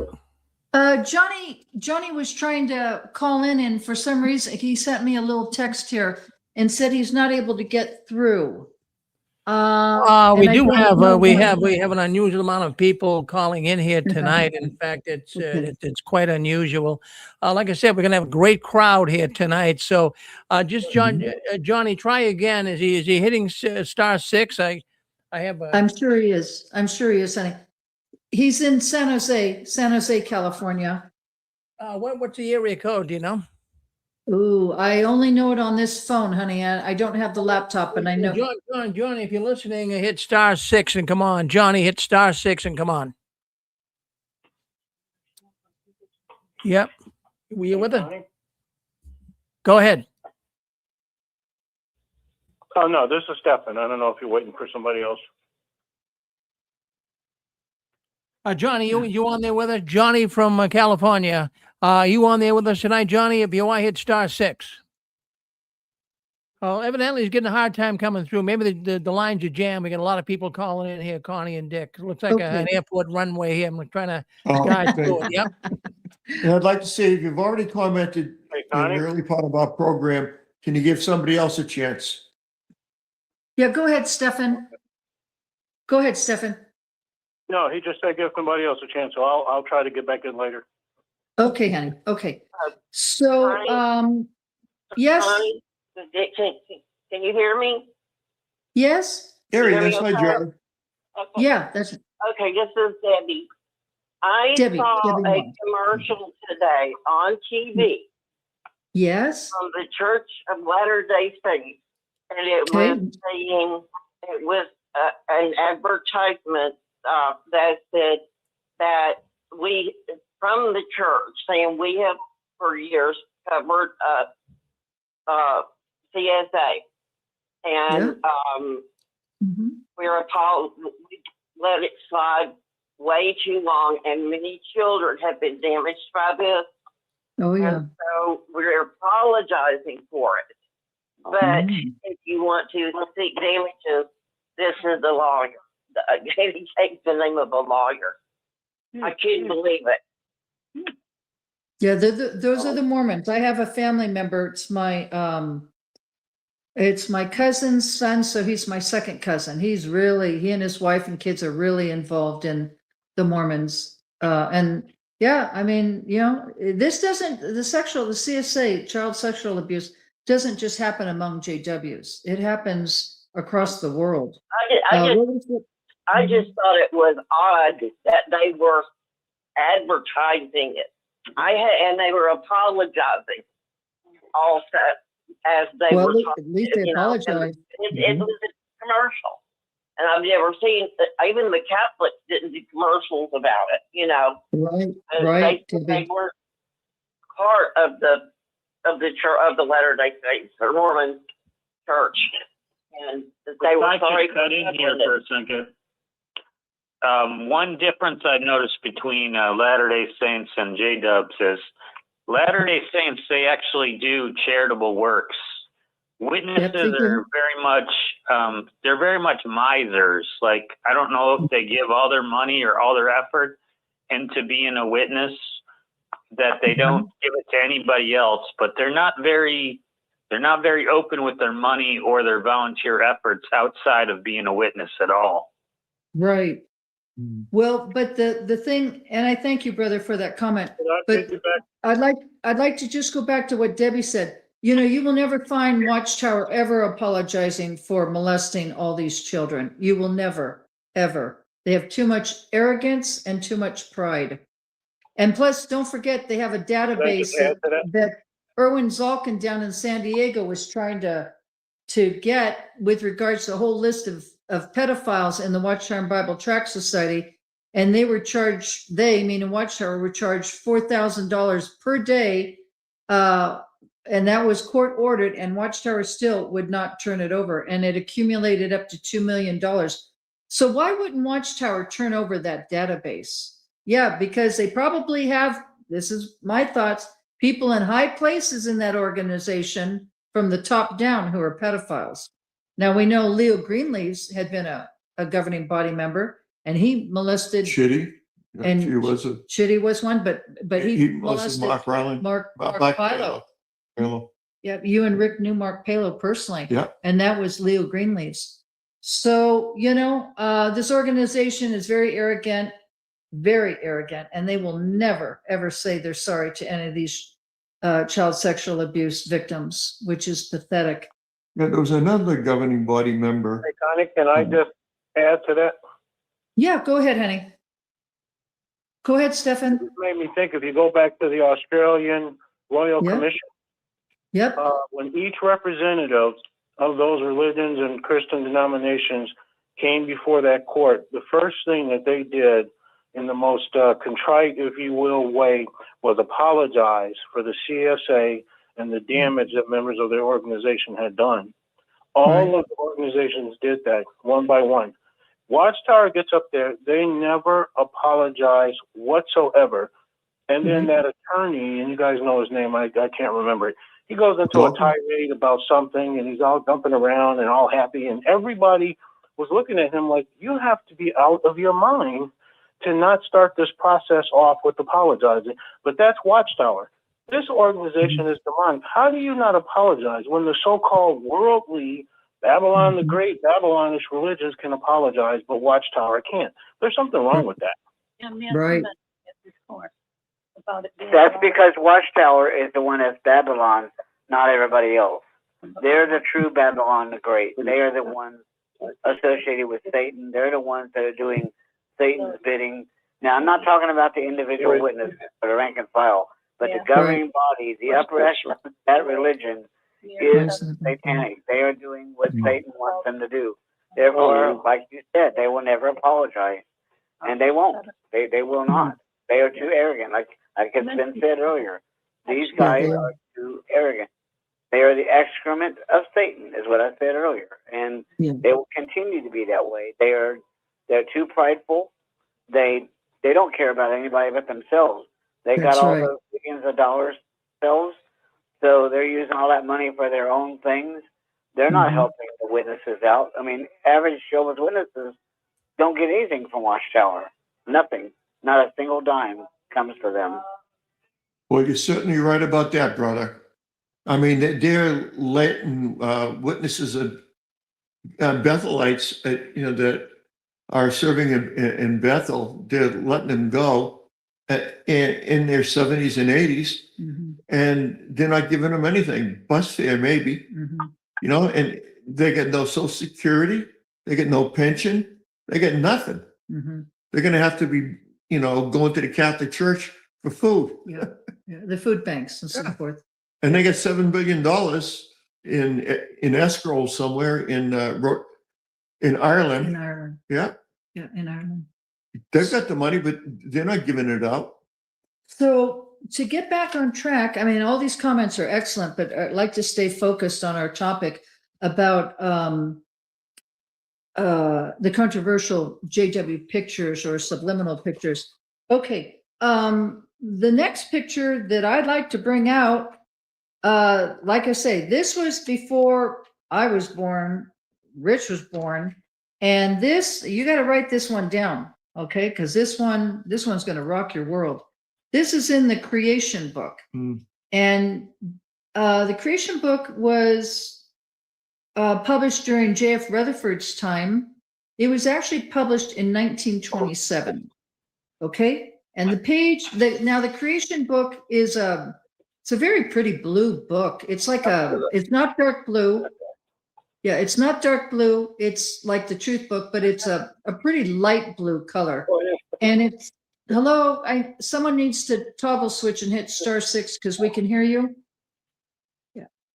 So anyway, it's the Creation book and it's page 246. And now how you can find this, it's a picture, here it is. It's a picture of the crucifixion of Jesus. I know there's going to be people say, now, wait a minute, there was no cross. Jesus didn't die on a cross. Those are going to be the witnesses. In 1927, he did die on a cross. And Rutherford changed that. Well, they did believe it. Watchtower did believe it back in those days that Jesus died on a cross. Absolutely. And you'll notice that in this picture here, I just want to say here, it says who the artist is in the bottom right-hand corner. It says, and his name is Max Klinger, Klinger, and he was the artist. And I'll tell you a little bit more about him, okay? Because I know people are going to say, no way, this is Photoshop or something. Anyway, at the very bottom of the picture, it reads, "Crucifixion, the blood of Jesus, representing his life poured out, must be presented in heaven as an offering for the sins of mankind. And without that blood being presented as a sin offering, the people could not be sanctified." And that's end quote. Okay, so this is what you need to know if you cannot see this. It is the Creation book. It was published by J.F. Rutherford's time in 1927. and it's page 246. If you go on to archive, archive.org, you will be able to access this. And then what you do is you type in Judge Rutherford, JW Creation Book. Okay? Now, this is not just a crucifixion of Jesus Christ and the two evildoers. Do you see what's going on in the background there? Okay, this is 1927. This had been brought to my attention probably about 10 years ago, and it was on a Facebook group, No Nonsense XJWs, and I didn't believe it. I said, you know what? I don't believe this, what you're saying. You got to show me the book. You got to tell me the page, and I want to see the picture. And so what you see there. Yeah, go ahead, honey. Yeah, what you see there is two homosexuals, and one of them is penetrating the other one with anal sex. And they're completely naked. And it's right behind Jesus' crucifix. Well, right behind like one of the evil doers. Oh, one of the evil, yeah. That's the evil doer. That's right. There, Rich. Because this is Jesus. I got you.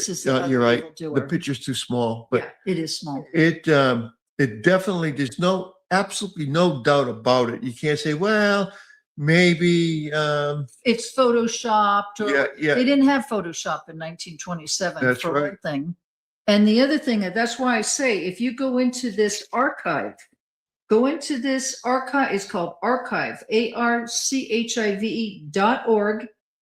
Okay. And then once you get there, type in Judge Rutherford, Jehovah's Witness Creation Book. Now, Rick, you have an incredible library of Watchtower literature.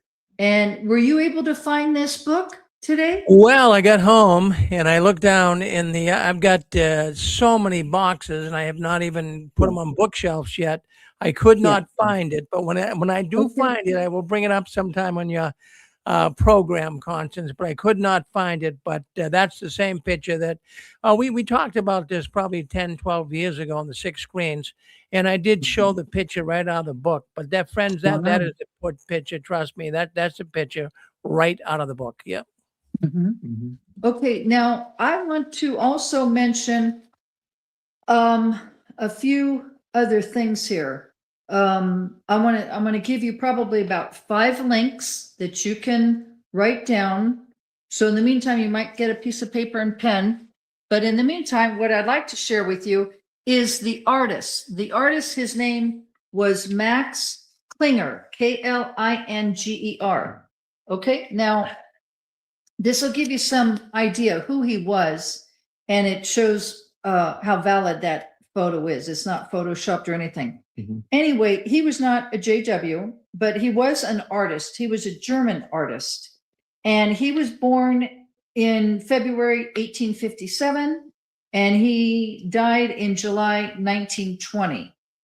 And he was an artist that enjoyed neoclassical pagan artistry. And he was associated with a lot of symbolism, primarily erotic art. Okay. So one of his other paintings was called Blue.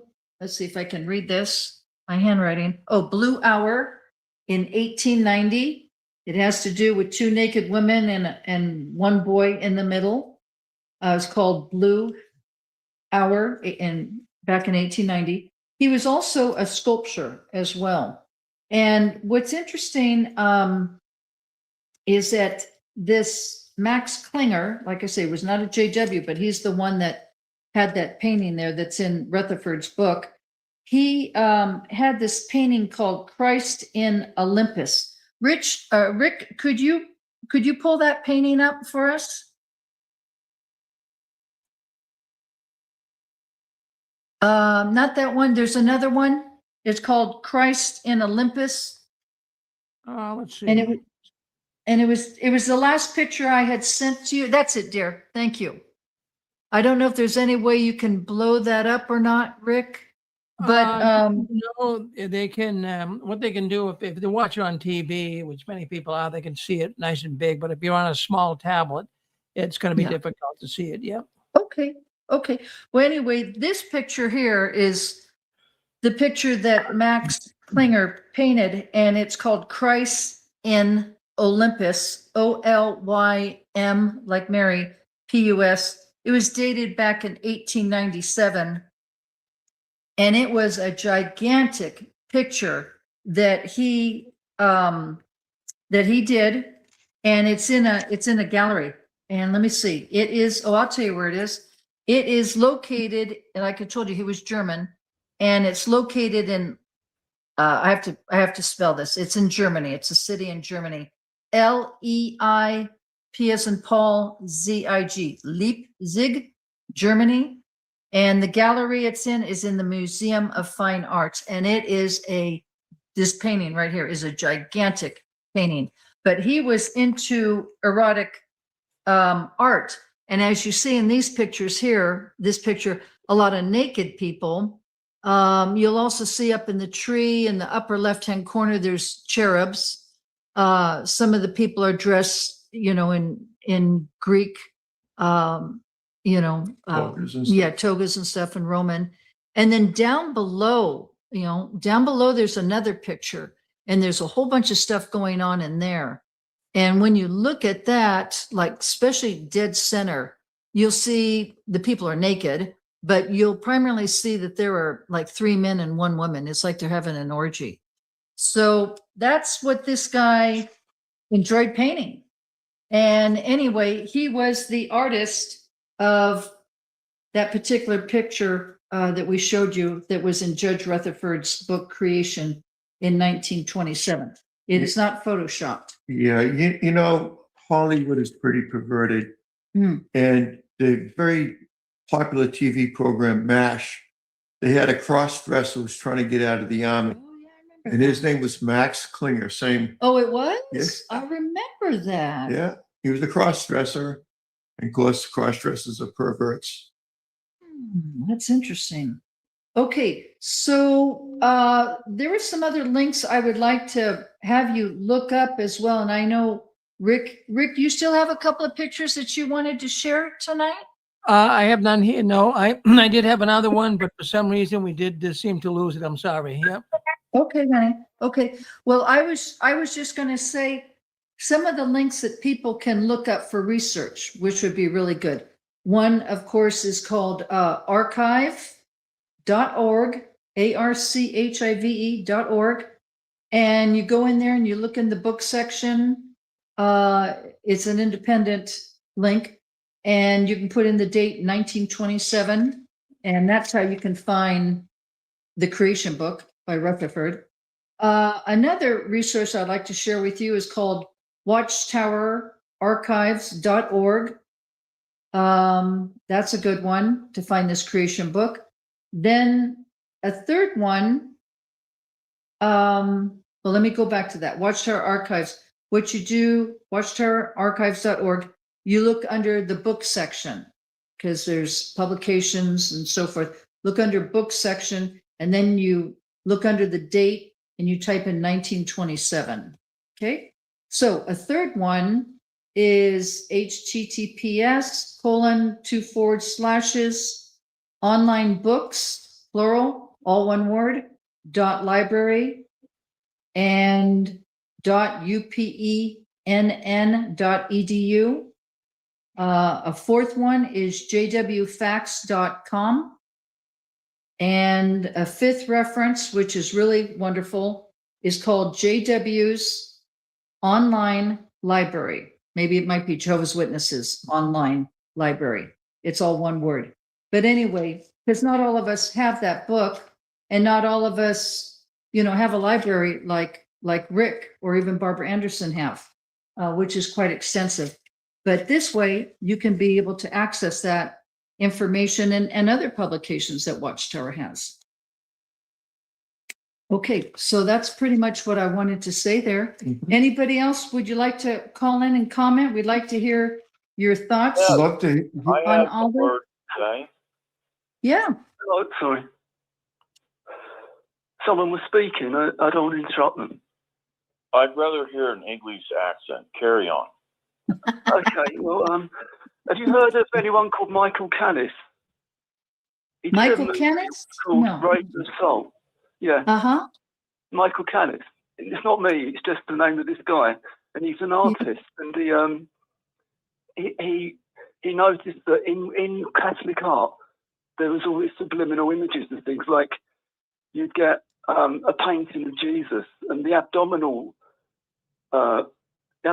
would be made into the shape of a penis and things, and you'd have sort of homoerotic art in it and fantasies and things.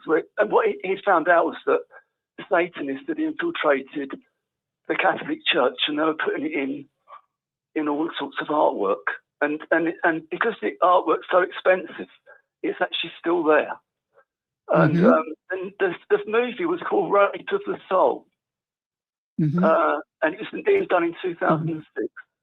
But it's very similar to The Witnesses. See, this stuff there's something much more sinister to it. Yeah, I think everyone realizes that, but it's actually Satanists. They've infiltrated the Catholic Church, and I think they do this with other religions. And I'm not sure what part they've got to do with The Witnesses. There's some very strange stuff going on. Yeah. But I think it's got something to do with that. Yeah. Oh, I love your accent, Bubba. Beautiful accent. You're correct. You're correct. I've heard people say, and I was raised Catholic, that the homosexual community deliberately planted homosexuals as priests in the community to bring it down. Pedophilia. I don't know if you've heard that, but I'm very much firmly in the Catholic community, though I'm not a Catholic. I keep up with all that stuff. It's like sabotage, quite frankly. Well, once they told the priests back in the and they cost a lot of money. They cost a who? Experience from the Kingdom Hall, and it had to do with my stepdaughter.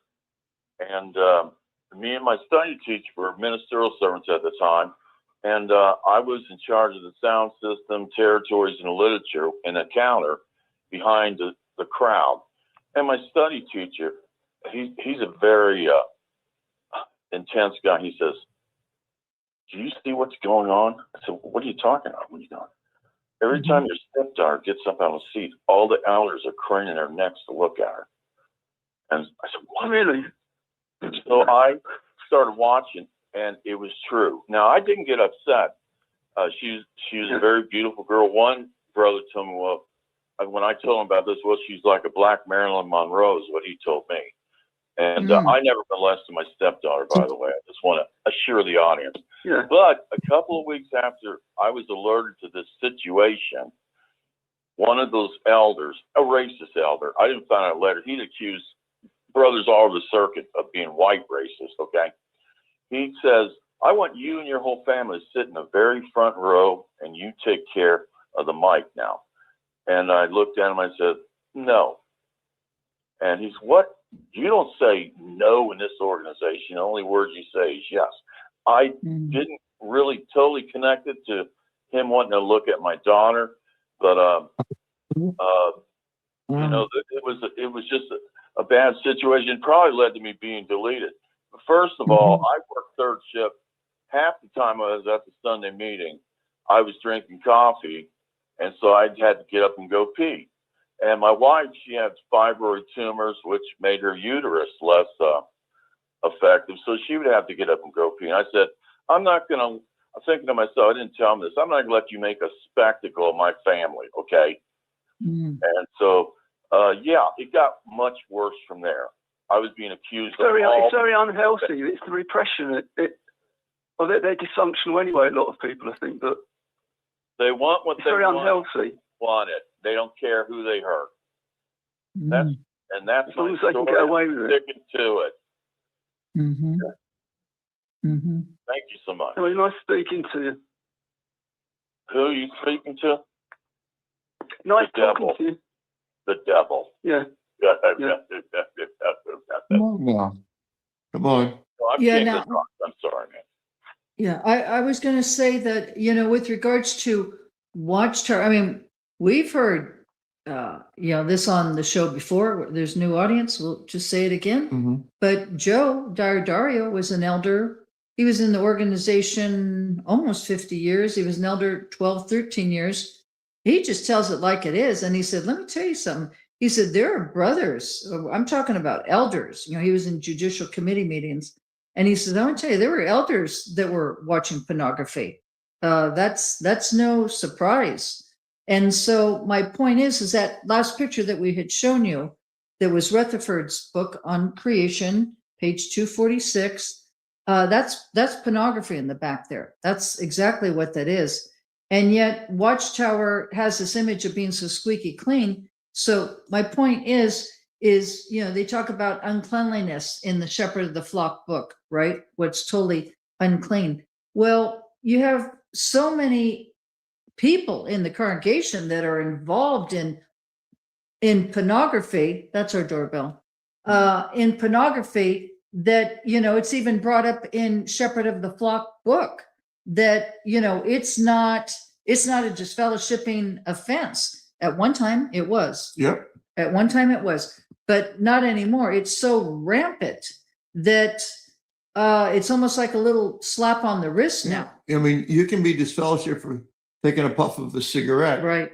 But if you're going to stay there and watch porn for hours on hours, especially if you're an elder, you think if an elder was doing it, it'd be deleted. Right. They don't delete them. Right. So, there's a lot of perversion in this organization. And, when you connect the dots of what's going on with Shepherding the Flock book and so much pornography, pornography is huge. I'm saying not just among Jehovah's Witnesses, but in other churches too. It is a huge, huge problem. And today, back in the day, you'd get, the girly magazines, right?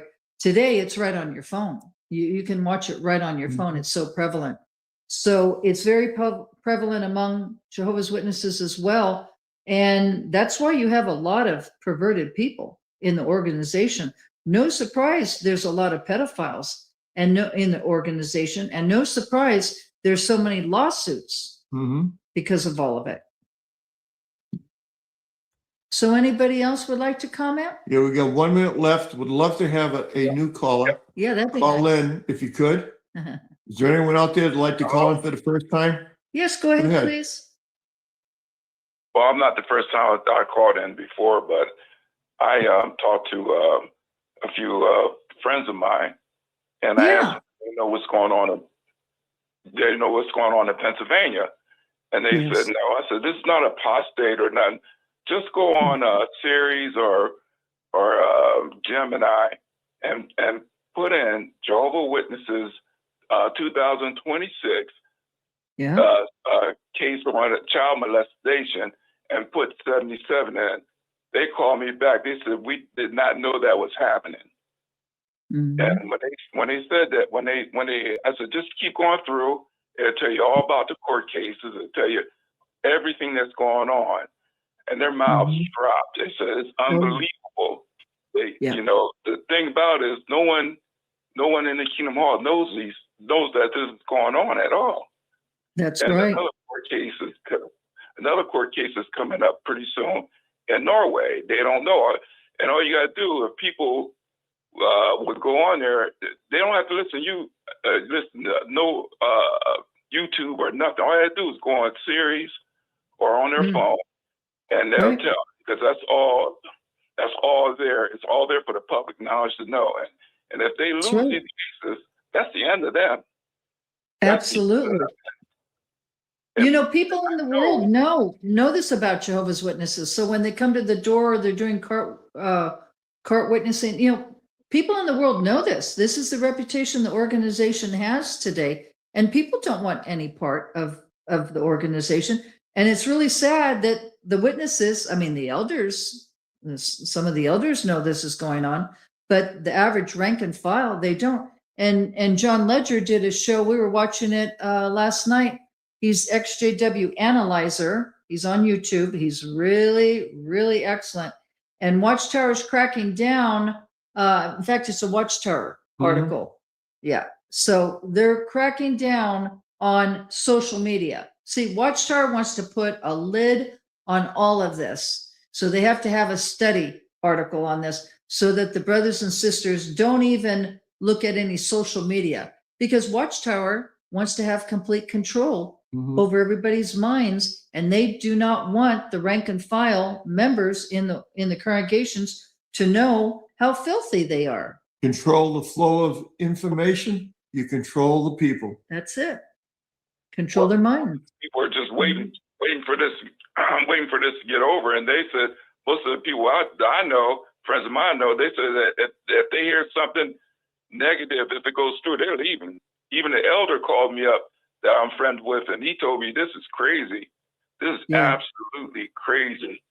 And they just cover it up, and they're liars. So why don't they just come up and tell everybody the truth? If this is the truth. They never will. That's why I said you take it. Well, you know, brother, you don't have to mention your name, but I think you might have been the brother that was on last time, weren't you? When we had a show. Yeah. Now I'm just curious. You don't have to mention your name, but we really appreciate your comments. Are you a PIMO, or are you fading, or can you give a little information about how you know this information and you're giving insight to these elders and opening up their eyes? I'm just curious. That's all. I'm a PIMO, and I have relatives all over from here to California. And I'll make one more comment. One of my relatives called me up. He's an elder, and he said that this pedophile was in his congregation.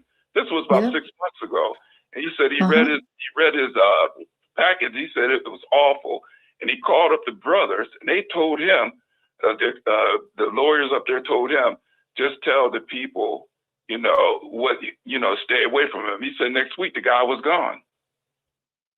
Yeah, the And I was like, pedophile. wow. The pedophile's gone. Yeah, it's crazy. He just I goes want to nothing to another do with it. congregation. Yeah. You know, He if just somebody, another congregation. Right, exactly. if somebody's listening to Six Screens of the Watchtower and they do it consistently, you're certainly going to get the picture that it's a very perverted organization. If you would take the information that you're getting from Six Screens or any of the stuff on YouTube, and you tell another brother, doesn't have to be an elder or minister or servant, you tell him, and he goes and tells an elder, Right. what's probably going to happen to you is that you're causing divisions, and they'll disfellowship you to shut you up. So you just be mindful of that. Yep. Yeah, I know. What I tell them, to go on on the series or whatever. If they say something to me, I say, hey, I have a right to say what I have to say. That's a freedom of speech that my grandfather, my father's fought in the war for, and you can't take that away from me. Right on. You got that right. Very, very true. Well, we're so glad that you're awake. I hope your family is able to leave the organization as well. I know it's not always easy for everyone, but we're really appreciative. They feel the same way I do. Yeah. I would think after a while, when you learn, like they say, the truth about the truth, you can only be a PIMO. This is my impression. You can only be a PIMO for so long, physically and mentally out. Now, I do understand for some, they're trying to stay in because they don't want to lose their family, or they're working with JWs. They don't want to lose their job, whatever the case is. But the point I'd like to make is, you can only live that double life, even mentally, that double life for only so long before it really takes a toll on a person. Messes up your brain. Oh yeah, big time. You don't know who you are or what you stand for, or what you believe in. Yeah. So we're really happy, honey, that you're listening to the show, and we love you, and we're just trying to help you and help other people as well. We appreciate your comments tonight. What I always say to the audience is, if you believe what we're telling you, and we got no reason to lie. Rick doesn't pay us to be on this program or anything like that. Rick doesn't make any money doing this stuff. I wish he would, but he doesn't. Tell somebody. Yeah. If you don't want to do it face to face, postcard or an anonymous letter.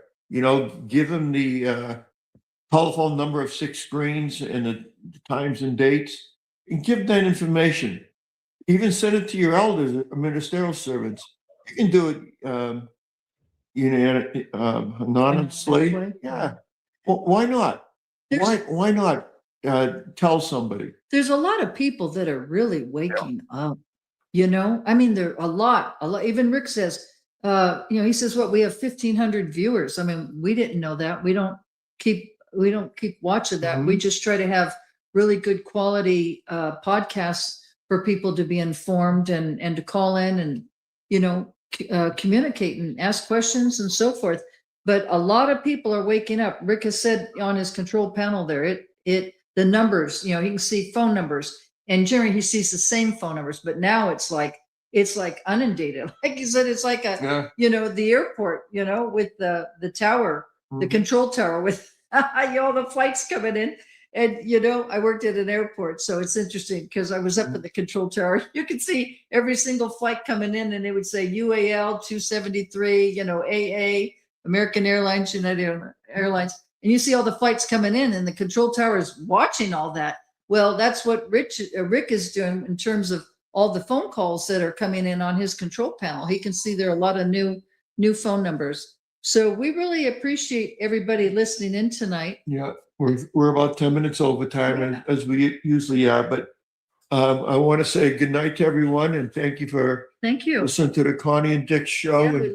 And God bless. And we love you very much. We're going to be working on another good program in 2 weeks. Yeah. So we hope to see you then. Yes. Be around 6 o'clock Eastern Standard Time. Yeah.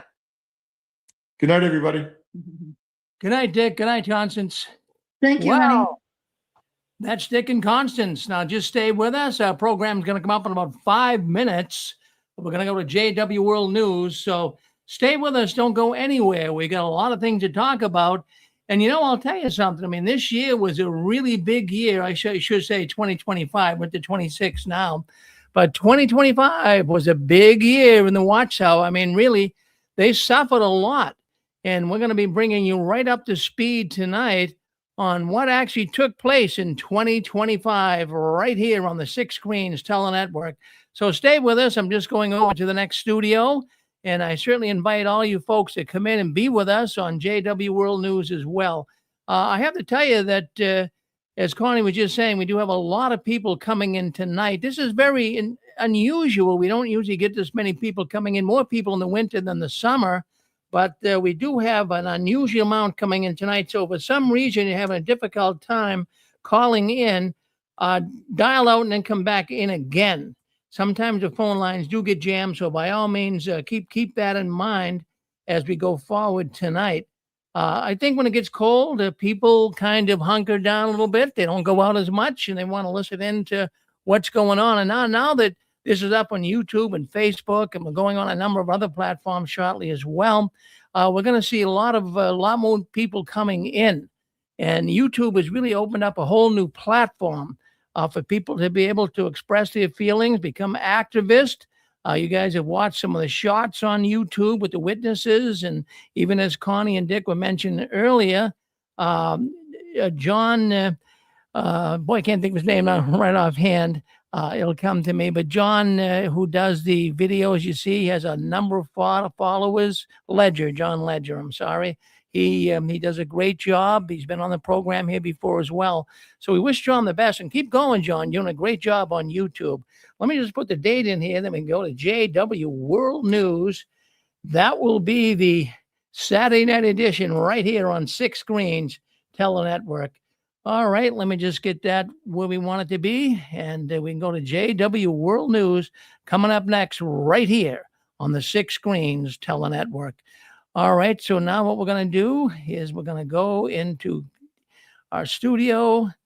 And let me just get this up. A lot of buttons we have to push here, but we want to get it right. You push the wrong button, you get in big time trouble. So we'll push the right buttons here tonight. So just stay with us and we'll be coming right up on JW World News. Let me go back and let me get this straightened out. Let me go back and end Dick and Constance program. So we're going to end that right now. Thank you all for coming into Dick and Constance program tonight. We got a lot of people listening in, and thank you for commenting as well. Those that did, we appreciate